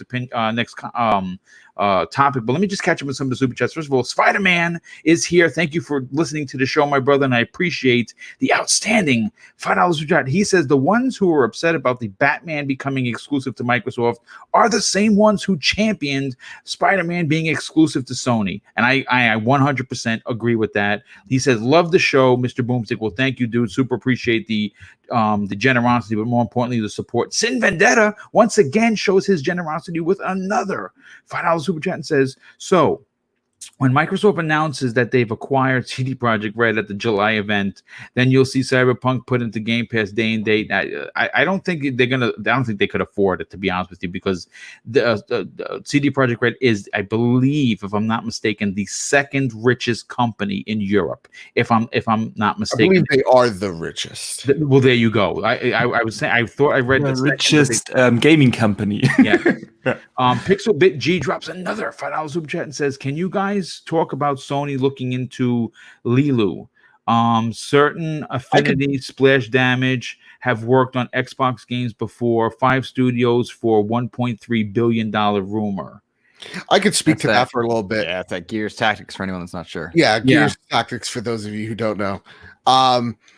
It definitely is a play for the Asian market. That is that's simply it. PlayStation, we saw like a few years back. I mean, all of them to certain degrees, but like they're trying to make their presence way known in the Chinese market, and that's how you do it. So that's pretty much it, and that's why I think PlayStation isn't going for Rocksteady or WB, at least from what we know right now, because they don't really need to. And I think, their portfolio is pretty flush when it comes to those games. So to me, it does make sense. It's not like the sexy alternative, but it makes sense. I mean, who knows where that deal is going to go? It's again, it's certainly interesting and worth talking about.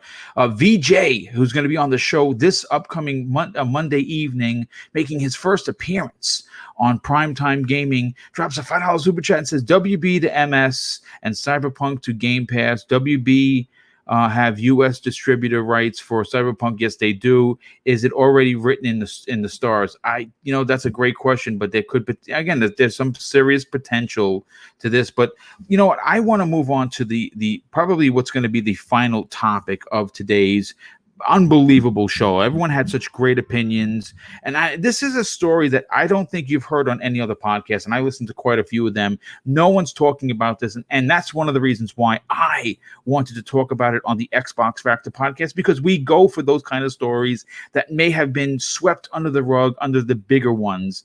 And it's regarding the Summer Game Fest demo event that's going to include 60 brand new demos coming to Xbox One from July 21st to the 27th. And my question is, why isn't anyone talking about this? Now, look, I'll say this. I have been extremely fortunate to have attended multiple New York Comic-Cons, numerous PAX Easts, and of course, my first E3 last year with the Iron Lords. And during these incredible events, one of the highlights, besides, of course, the community interaction is what I live for, has always been first looks and games demos that we've waited on online hours to play.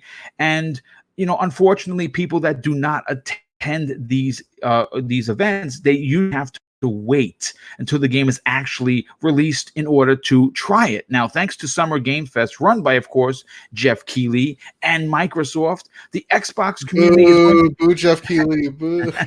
Microsoft is going to have an opportunity to give back to their fans in a big way by offering up to as much as 100 new game demos by the end of the week that they're going to be on Xbox Live. There's going to be a tab added to your console when you turn it on. You'll be able to just click that, and you're going to be able to scroll through all the games. And it is again, this is something that's unprecedented. It's never before been attempted. That is why I'm a little nervous, but also very excited for Microsoft, because they are literally bringing E3 to your living room for the price of nothing. There's no tickets to buy. There's no airfare to purchase. There's no lodging to buy. You're literally going to turn on your Xbox, go to the tab that says Summer Game Fest demos. You're going to click it, and you're going to be able to play up to 100 games that are years out. And I just want to, read a few of the bullet points from the article so people understand where I'm coming from with this. And then we'll get, of course, the opinions of everybody on this panel. Now, according to the press release from Microsoft, from Xbox.com, it says this: these are not normal game demos. Typically, the demos you see in our demo channel are created after the game is completed or nearly completed and represent the final version. Many of these demos are early. Some are for games that won't be out for quite some time, even a few years. We've never done this before, and what that means is that you'll get a chance to experience these games early, some way early, which of course is awesome. They continue by saying these demos will only be up on the Xbox dashboard for a week. Some might be republished to the demo channel later, but many will simply evaporate at the end of the week, so make sure you check them out while you can. And they finish off by saying the developers would love to hear what you think. Hit them up on social media and through their websites. If you like a game, tell them. If you have constructive criticism, they would love to hear that too. So I'm going to go to Zemi Games first on this. Zemi, this is a big deal.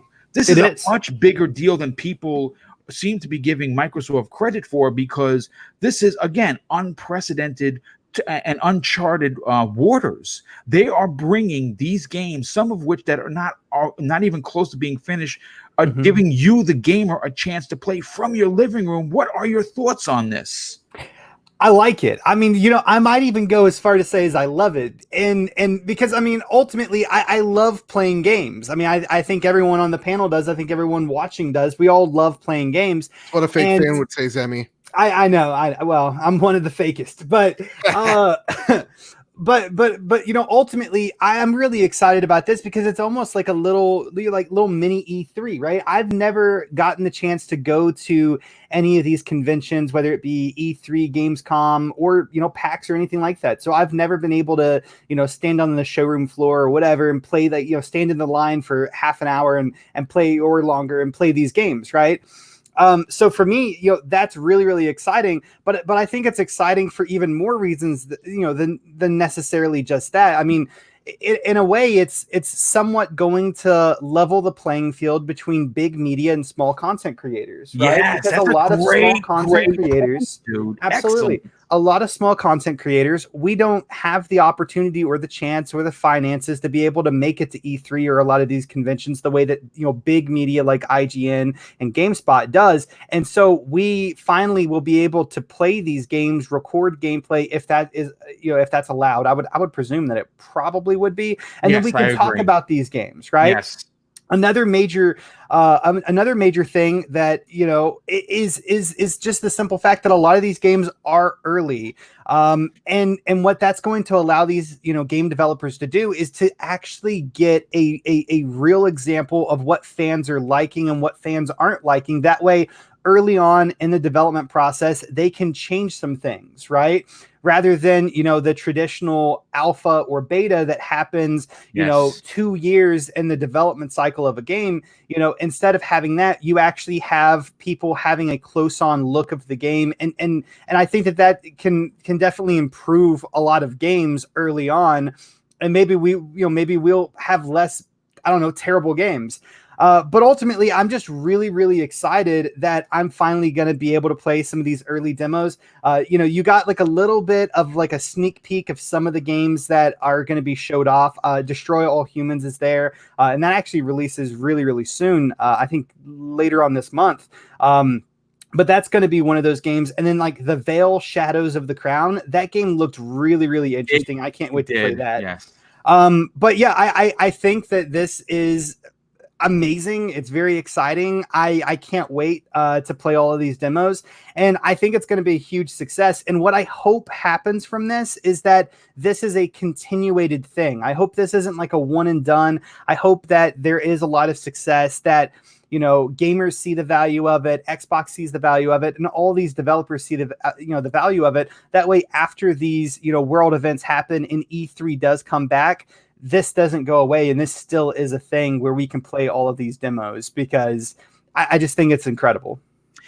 You know what? And again, the word unprecedented has been used a lot on this program because we're talking about things that have never been done. But what's more important and more exciting is that we are on an Xbox program. And again, no offense to Nintendo or Sony, this is not them doing this. This is Microsoft doing this. And, the article mentions that when the dust settles, there will have been 75 to 100 games demoed through this means from the 21st of July through the 27th, giving us an opportunity, again, to do things that the normal gamer doesn't get a chance to do. And I like the angle you were taking, because if this is as successful as I believe it's going to be, Zemi, E3 is going to be able to be experienced by people who are stuck at home, who just can't afford, or the plane ticket. Because quite frankly, to go to E3, to be there for 7 days, to for the airfare and for the lodging and the tickets and what you're gonna you have to eat. You have to eat there. You're gonna want to buy a few things. It's a minimum $1,500 investment. Last year, I spent over $2,000 going to E3. Absolutely. And whenever you went to play those games, you had to stand in lines. Yes. And sometimes those lines are an hour, right? Yes, at least an and hour. that's where it evens No the line playing change. field when it comes to the press as well, because press, you get to schedule, Sure. appointments Oh, with yeah. developers, you get to cut in line. It's a really awesome feeling. And with that, it eliminates this as well. Also, I just want to mention, I know this is Xbox show. I'm very excited because Miles Morales is one of my favorite superheroes. The art for Miles Morales is out, and it looks beautiful. I love Miles Morales. Okay, sorry, continue. Well, I mean, real obviously talk about these demos. I think it's a strong signal that you're going to have a playable version somehow, some way, call it a beta, call it something, of Halo Infinite, either a vertical slice I love or it. a beta. You know what? Please, Luke, 100%. do me a favor. Step into this conversation and take that away, because I didn't want to dare suggest it because I don't have any grounds for it. But I am willing to get on your coattails and go for this amazing ride through Halo Infinite, potentially being one of these demos. Again, something unprecedented, something mic droppy, something that will make the industry stop and actually look at what Microsoft is doing. Please take it away. We know there's plenty of precedent for Halo to have betas. That has happened for the past like 4 or 5 iterations of Halo. Yes. To that point though, you cannot overstate the importance of Halo Infinite. As much as that sounds exaggerant in a world of easy clickbaity headlines. The truth is, Halo Infinite is meant to be a soft reboot to a franchise that has waned in popularity, and we have to acknowledge that, even if it hurts many of us, and it hurts me because I'm looking at my room, which is adorned in Halo stuff. Big fan. The least amount about Halo. I know more about it than you, and I'm a real fan. Oh, thanks, man. You need some zinc in your diet. So the reality is it's waned, and they've got to recapture it. They know that. They seem acutely well aware of it. And so in that respect, they're going to have to showcase it. And they've got a really tough conundrum of having to showcase their pilot title for the Xbox Series X, to showcase a service of smart delivery, and to show why it's still okay if you play it on your Xbox One. And that's a tough thing to do. All of that is negated if the game is good. And if they've got a good way for you to play it, it won't matter. And so if the game is good, they need to get that in people's hands as much as possible. Let it be a timed thing. Let it go away. Vaporware, like many of these demos are meant to be, where they're going to be available. And then they're not, because that will build the legend, and that will make it something that we'll get excited for. The reality is, Perfect Dark's not selling Xboxes. It doesn't matter. Whatever you say, it didn't sell Nintendo 64s. It didn't sell Xbox 360s. If the game's great and God of War-fied, sure. But the name does not. The name Halo has the potential to do that. And so they need it to move units. They've certainly not only got Halo in their back pocket, but if I'm launching a system, that's my launch game. And then I have launch window games. but Halo Infinite's got to be the one. Yeah. It's got to be the reason. And so let people play it, get their hands on it, let that be taken away, and the legend builds. And that would be my suggestion and my approach there. Also, shout out to Smitty Smith in chat. He subbed to me on Twitch, and that meant the world. So thank you, Smitty Smith. That's one of the community unsung heroes in my personal opinion. He's made my day. Yeah, absolutely made my day. Real quick, I would want to thank Iron Bandit 83 for the outstanding and very generous $2 super chat. Says Halo will be a beast, and yes, sir, I agree 100%. I believe Master Chief is back in a big way, and I think that what we're going to see in 2 weeks from this Thursday is going to be a monster of a game, and I think Master Chief comes back in the biggest way possible. But Joe, let's bring you into this conversation. Yeah. Look, the one thing that we can all attest is that in the last couple of years, Microsoft has been doing what we consider to be industry-changing moves, leading, of course, the charge to bring something new and exciting to its fan base. Obviously, you can talk about Game Pass, you can talk about the studio acquisitions, you can talk about their commitment to the, to gaming, to, you can add xCloud to that. You can add, the list literally goes on and on. But when you talk about this event that no one is logistically talking about, and I got to push back on that. I got to give you some of my podcasts, man, because everybody's talking in where I'm from. We're loving this, man. Well, you know what? Really, I mean, my point is not that no one is talking about it. There's not enough people talking about this because obviously, again, I listen to a lot of shows and I support other shows just as much as I want people to support mine. And in saying that, this is a topic that has not come into the main conversation since it was announced, and I'm perplexed. My opinion, my question to you is, how big of a deal is this for the Xbox community? Is this industry first move something special? Dude, this is unprecedented. It is a huge risk. It is a logistical nightmare that, if pulled off, is going to pay dividends, not just to Microsoft, but to everybody. The industry as a whole. Yes. This is such an awesome thing. Again, risky, because what you're saying, what could get lost in the weeds for some, and I love that Microsoft keeps on beating the drum of like, this is very early access, right? Like this is beyond early access, is letting the masses get a hold of what could be. Yeah, I definitely think Halo's there, right? Like I definitely think Halo's one of those games shadow dropped. But like you're telling the one thing that when you go to a PAX, right? Because that's my reference point I could take from. You go to the indie mega booth, you're lost. Yes. This is a way better thing for indies where you're just like, hey, drop your demo here. It's going to be way more searchable. Also, people are going to have your eyes on it. Not to mention that these games, the risk is that you don't have the dev. Usually you have a dev there or a marketing PR person there. I just thought of something. What's happening? What's that? I'm sorry. So Mixer's gone, but remember what they were doing with dashboard integration, where you would watch like live clips on your dash right away of Mixer streamers? Yes. That could very likely and is likely to happen. That same technology used to showcase that. Joe, I'm sorry to interrupt you. That just popped in my mind. What a fake fan thing to say, and I'm insulted. Also, back to Miles Morales. Oh my God, he's my favorite superhero. Anyway, into the Spider-Verse. You guys need to watch it. It's going to change your life like it did mine. So going back to that, like you run the risk of like running into a bug and your experience being dampened. Like, for example, Doom Eternal, for me, the sound didn't work, but the dev talked to me about it going, hey, we have a few glitches in certain parts.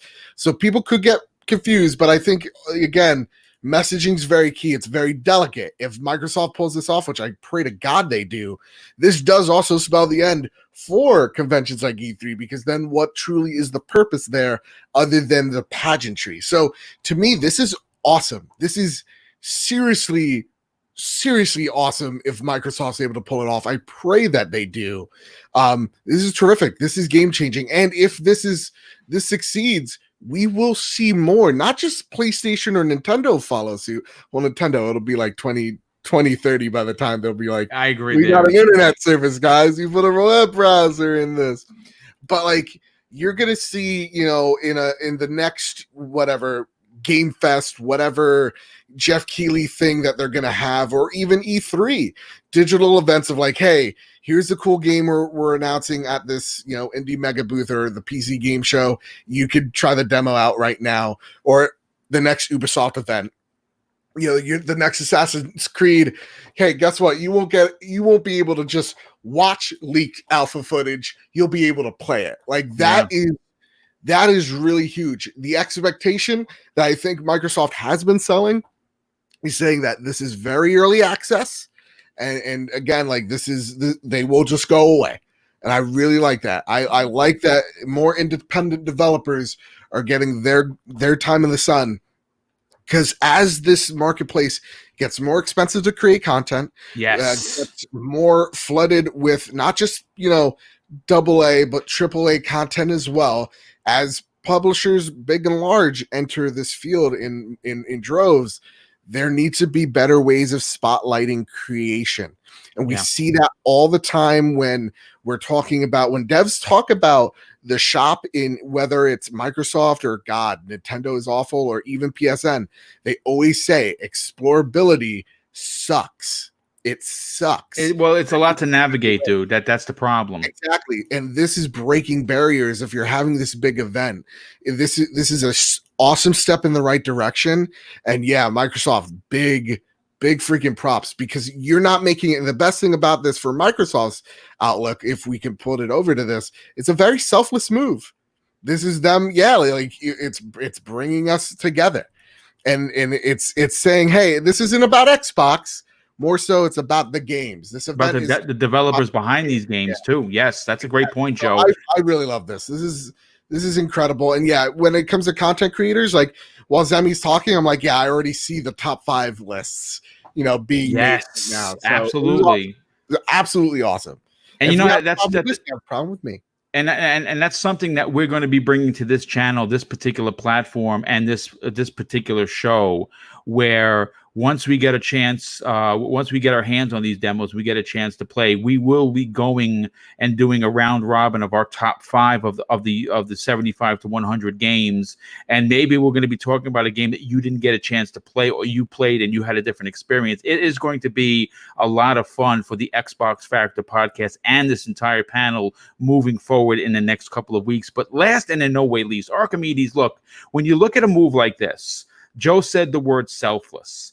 And I think that he means that in the best possible way. And I agree 1000%, because when you look at what he is referring to, like when I go to the Xbox store, you go to the PSN store, you go to, especially Nintendo's eShop, you could scroll for hours on page after page after page.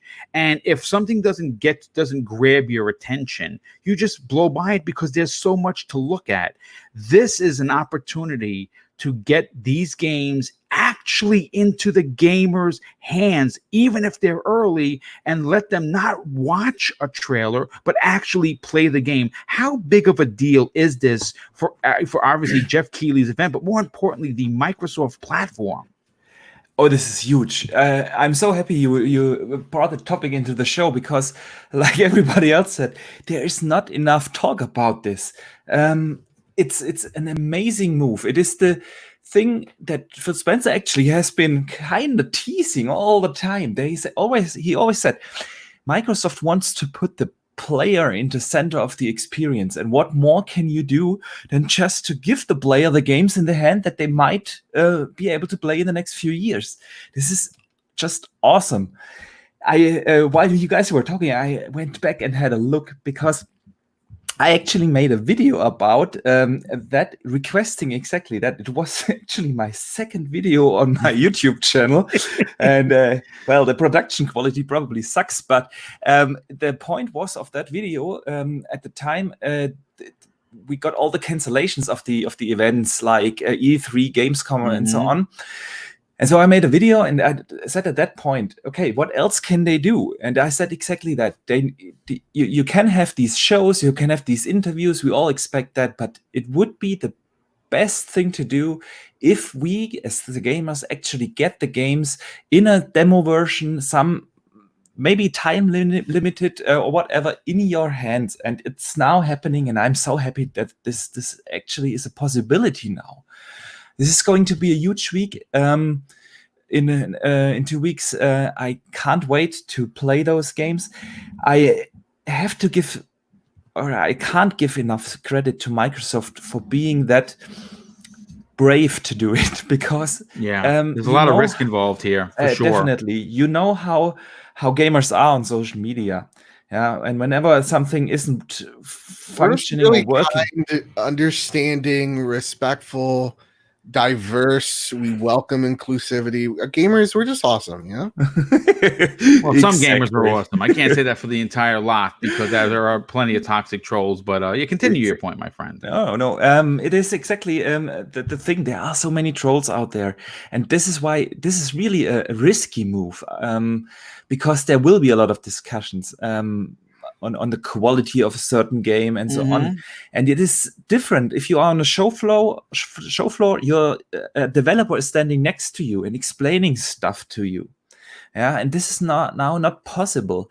So you really have to leave it up to social media to regulate the expectations for a certain game to itself, and this is really a risky move. I cannot give Microsoft enough credit for trying that out. I have always thought about it like this. Most of those games will definitely be indie games, no doubt. I wonder if there will be one or two of the bigger games also in there. This is really going to be something, because I think for the bigger games it's even more risky. Yeah, if there is, I don't know, an Assassin's Creed version playable or something like that, that is really risky. But I hope it's a success, because what more do we gamers want? You mentioned it. Most of us cannot go to these events. Especially E3. I mean, yes, it's a possibility for the Americans. For us Europeans, I cannot fly over for E3. Super expensive, even more so. Forget it. And if you've ever been to Gamescom, 1 hour line, I have never experienced that. We are talking here 5 to 7 hours. Lines. This is insane at Gamescom. I mean, really, E3 is a mini show when you compare it just by the amount of people that are there. So this is really awesome that we just get to play the games. Like Sammy said, for the content creators, it's fantastic. It gives us something to talk about. I can't wait, and I can only applaud Microsoft for doing this. Yeah, this is going to be the ultimate first access to games, and you're only going to be able to do that on Microsoft's platform. Again, another industry first, and pushing the envelope on why you should support the brand. Obviously, everything we've talked about on today's show are wonderful reasons. This is basically, in my opinion, the cherry on top, so to speak.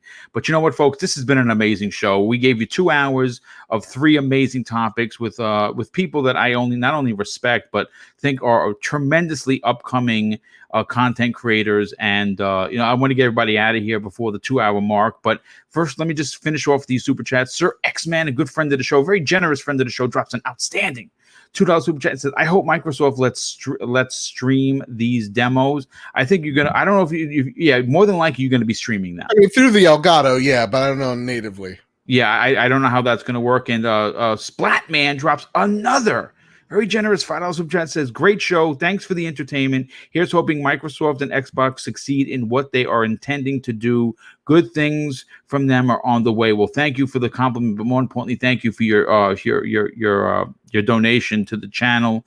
Gotham Guy, who, by the way, is a Patreon member and just won July's $25 gift card to, of course, Xbox Live, which is the one he picked.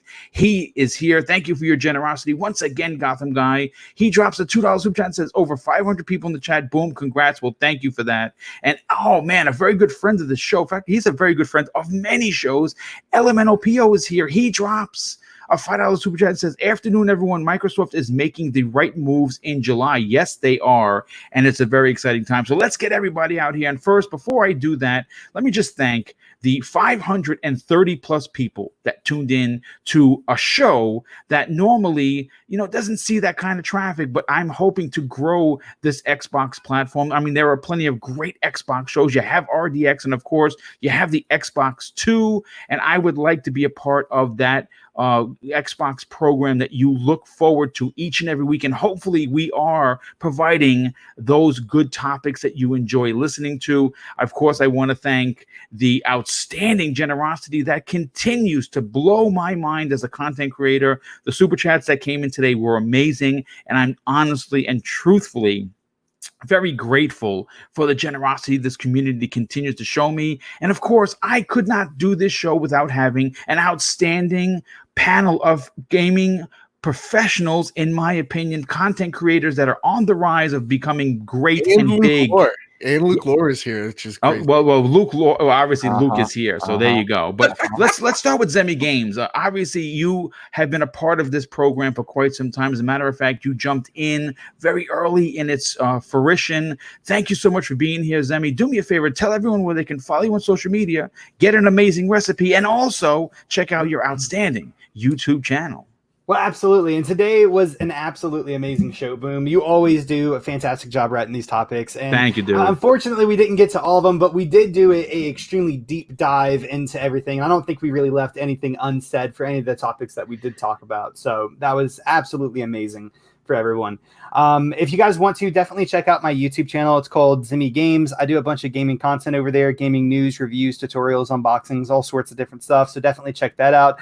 And then you guys can also follow me on Twitter at Zemi Games. And then, once again, if you guys enjoyed what I had to say, maybe you agreed with it, maybe you didn't agree with it, always feel free to send me a DM. On Twitter, my DMs are always open. I love interacting and engaging with the community and talking and learning different people's opinions. I really do enjoy that. So definitely give me a follow on Twitter. Once again, it's at Zemi Games. And Boom, thank you so much, man. Well, thank you, dude. Obviously, you bring a lot to the panel, and having you a part of today's program. But every time we do an Xbox Factor podcast is a real treat for me as a host, because obviously not only are you dependable, but you're very logical in your theories and thoughts. And I definitely appreciate what you bring to each and every show. Next up, obviously, Luke Lore, as of course, Mr. Badbit says. Luke, first of all, dude, it has been such a great pleasure and a complete honor to work with you on a regular basis. I am hoping that whatever exposure you have received on this particular small show has transitioned to your outstanding own podcast that you do, known as the Xbox Expansion Pass. Do me a favor, dude. Tell everyone where they can follow you on social media, but more importantly, check out your outstanding program. Absolutely. You guys can follow me on Twitter at Insipid Ghost. And I see so many of the Xbox Factor listeners checking that out, and I appreciate it. I just started my Twitch career. Just for kicks and giggles, I suppose. If any of it, with your permission, Boom, I'd love to put a link in chat. By for that. all means, drop it in there, brother. Go crazy. Thank you, bud. So if you guys are willing to check me out over on Twitch, I just hit affiliate, and I'm really proud and happy for that. I play all sorts of random stuff. A lot of times bad bits there. So, follow accordingly or don't. I get it. But it would mean the world if you guys check that out. And that's it, man. Insipid Ghost is the links out to all my other content. Thanks, guys. Well, listen, it's great having you a part of the show. I'm actually going to be heartbroken when you have to actually go back to really teaching. Hopefully that doesn't happen anytime soon. I know I'm being spoiled and a bit closed-minded, but I love having you a part of this show, and you do bring a lot of real sensibility to this program, and I super appreciate that. Next up, Mr. Badbit, you are the voice of the Trophy Room. You are currently on loan from the PlayStation Nation, and we appreciate that. Let them know that my check is in the mail to have you obviously loaned out to this program. But all jokes aside, I see money from this. Obviously you bring a lot to your own channel. I think that you are fair-minded. I think that you're fun. I think that you bring a tremendous amount of worth to this show, and you have become honestly a fan favorite of Double Barrel Gaming's community. So thank you for that. But tell everyone where they can check out the outstanding and non-biased Trophy Room, one of the finest PlayStation shows that people need to get their ears on, and also where can they follow you on social media? Well, first off, this is one's gonna be a little long in tooth because I want to thank everybody. First off, thank you, Boom, for having me on. For everybody reaching out the past week and a half while I recover from this umbilical hernia. While I was going to make a video this week, but like my eyes, if you guys saw my first post, I literally look like Tony post snap. So I'm still not fully recovered. My face is still not ready for prime time. So yeah, next week we're going to start the rigmarole over on YouTube. But to kind of start things off, go follow me over at Bad Big Games on YouTube. We talk about all things game news, reviews, and unboxings. The latest episode of the Trophy Room is there after a little 2-week hiatus on the video portion. You can find me on the Trophy Room, not just on Bad Big Games, but also on iTunes, Apple Podcasts, Google Play, Spotify, wherever you get your RSS feed services. Really does help us out. Give us a listen. Yeah, we're respectful. This week, we talked about, what did we talk about? Oh, yeah, we talk about the reason why Sony isn't buying WB games. We talk about the Ubisoft Forward event, why games are going to be so expensive. And of course, maybe we also talk about creating a Rona Royale game full of Karens. It's fantastic. It's honestly my favorite time of the week when I get to record that show. Other than this one, it's equal. But yeah, again, thank you. He hangs out with me every day. Never a favorite. Never a favorite. The truth is out. I can't even remember that guy's name that just spoke. But yeah, follow me over at Mr. Badbit on Twitter. And again, thank you all so much. The support's been overwhelming. It's been great. Thank you. Well, and I'm glad you deserve it. You definitely represent the PlayStation community in a proper manner, and you're also always very fun with your content, and that's a big deal. And last and in no way least, someone that I think is making unbelievable strides, not only in this community, becoming a fan favorite, but on his own personal channel, his content has been nothing short of thought-provoking and fantastic from a-hole to elbow. I think that the couple of last videos that he's done have been tremendous in their quality, and I think that you're only going to see a big spike in your community there, Boxer Bear. Thank you so much for being here. Do me a favor, dude. Tell everyone where they can follow you on social media, but more importantly, check out your outstanding and growing YouTube channel. Well, first of all, thank you so much for the fantastic compliment. It's always a pleasure to be here on the show with Luke. Congratulations to becoming an affiliate. Yeah, with Semi, I always have a lot of fun with you. And of course, Joe, I'm glad you're back recovering from surgery. So it's always a pleasure. Yeah, you can follow me basically everywhere at Boxenberger, Xbox Live, PlayStation Network, Twitter, and of course on YouTube. I upload about one video per week on my YouTube channel that is around about 10 minutes long, and I'm not covering the news per se. It's more I'm covering different topics of the video game industry in those videos, and like you said, I try to be thought-provoking and always encourage a discussion with the community, so definitely check that out. Well, listen, and I think you're doing a good job of doing it. As a matter of fact, I think what separates a channel like mine from many of the other bigger channels that have hundreds of thousands of subs is that we, or at least I, like to cover topics that no one is talking about, which is why I decided to bring this, the Summer Fest event into the conversation, because you don't really hear anything about it, and it's worthy of a conversation.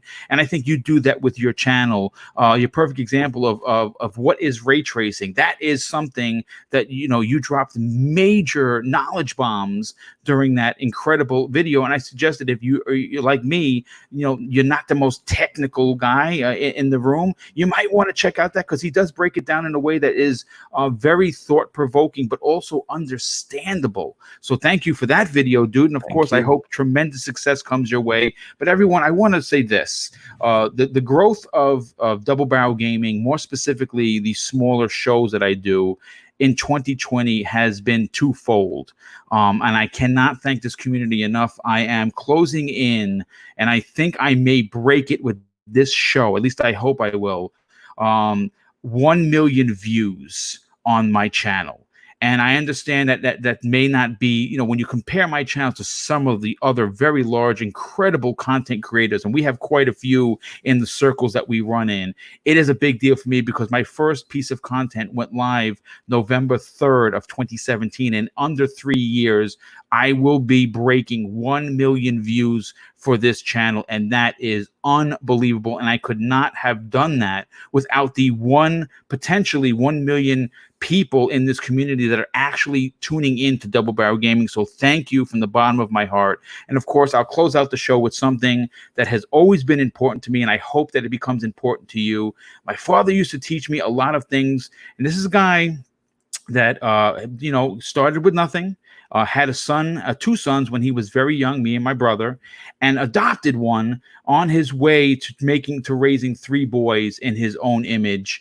And we're always going to be happy for that. And he used to teach us that it doesn't cost anything to be nice. That's first and foremost. And I think that's super important. But also, even more important, treat others how you want to be treated. And I can say this, if you live by those rules, I can guarantee you're going to have an awesome day. So take care, everyone. And we'll see you next week on the newest episode of the Xbox Factor podcast.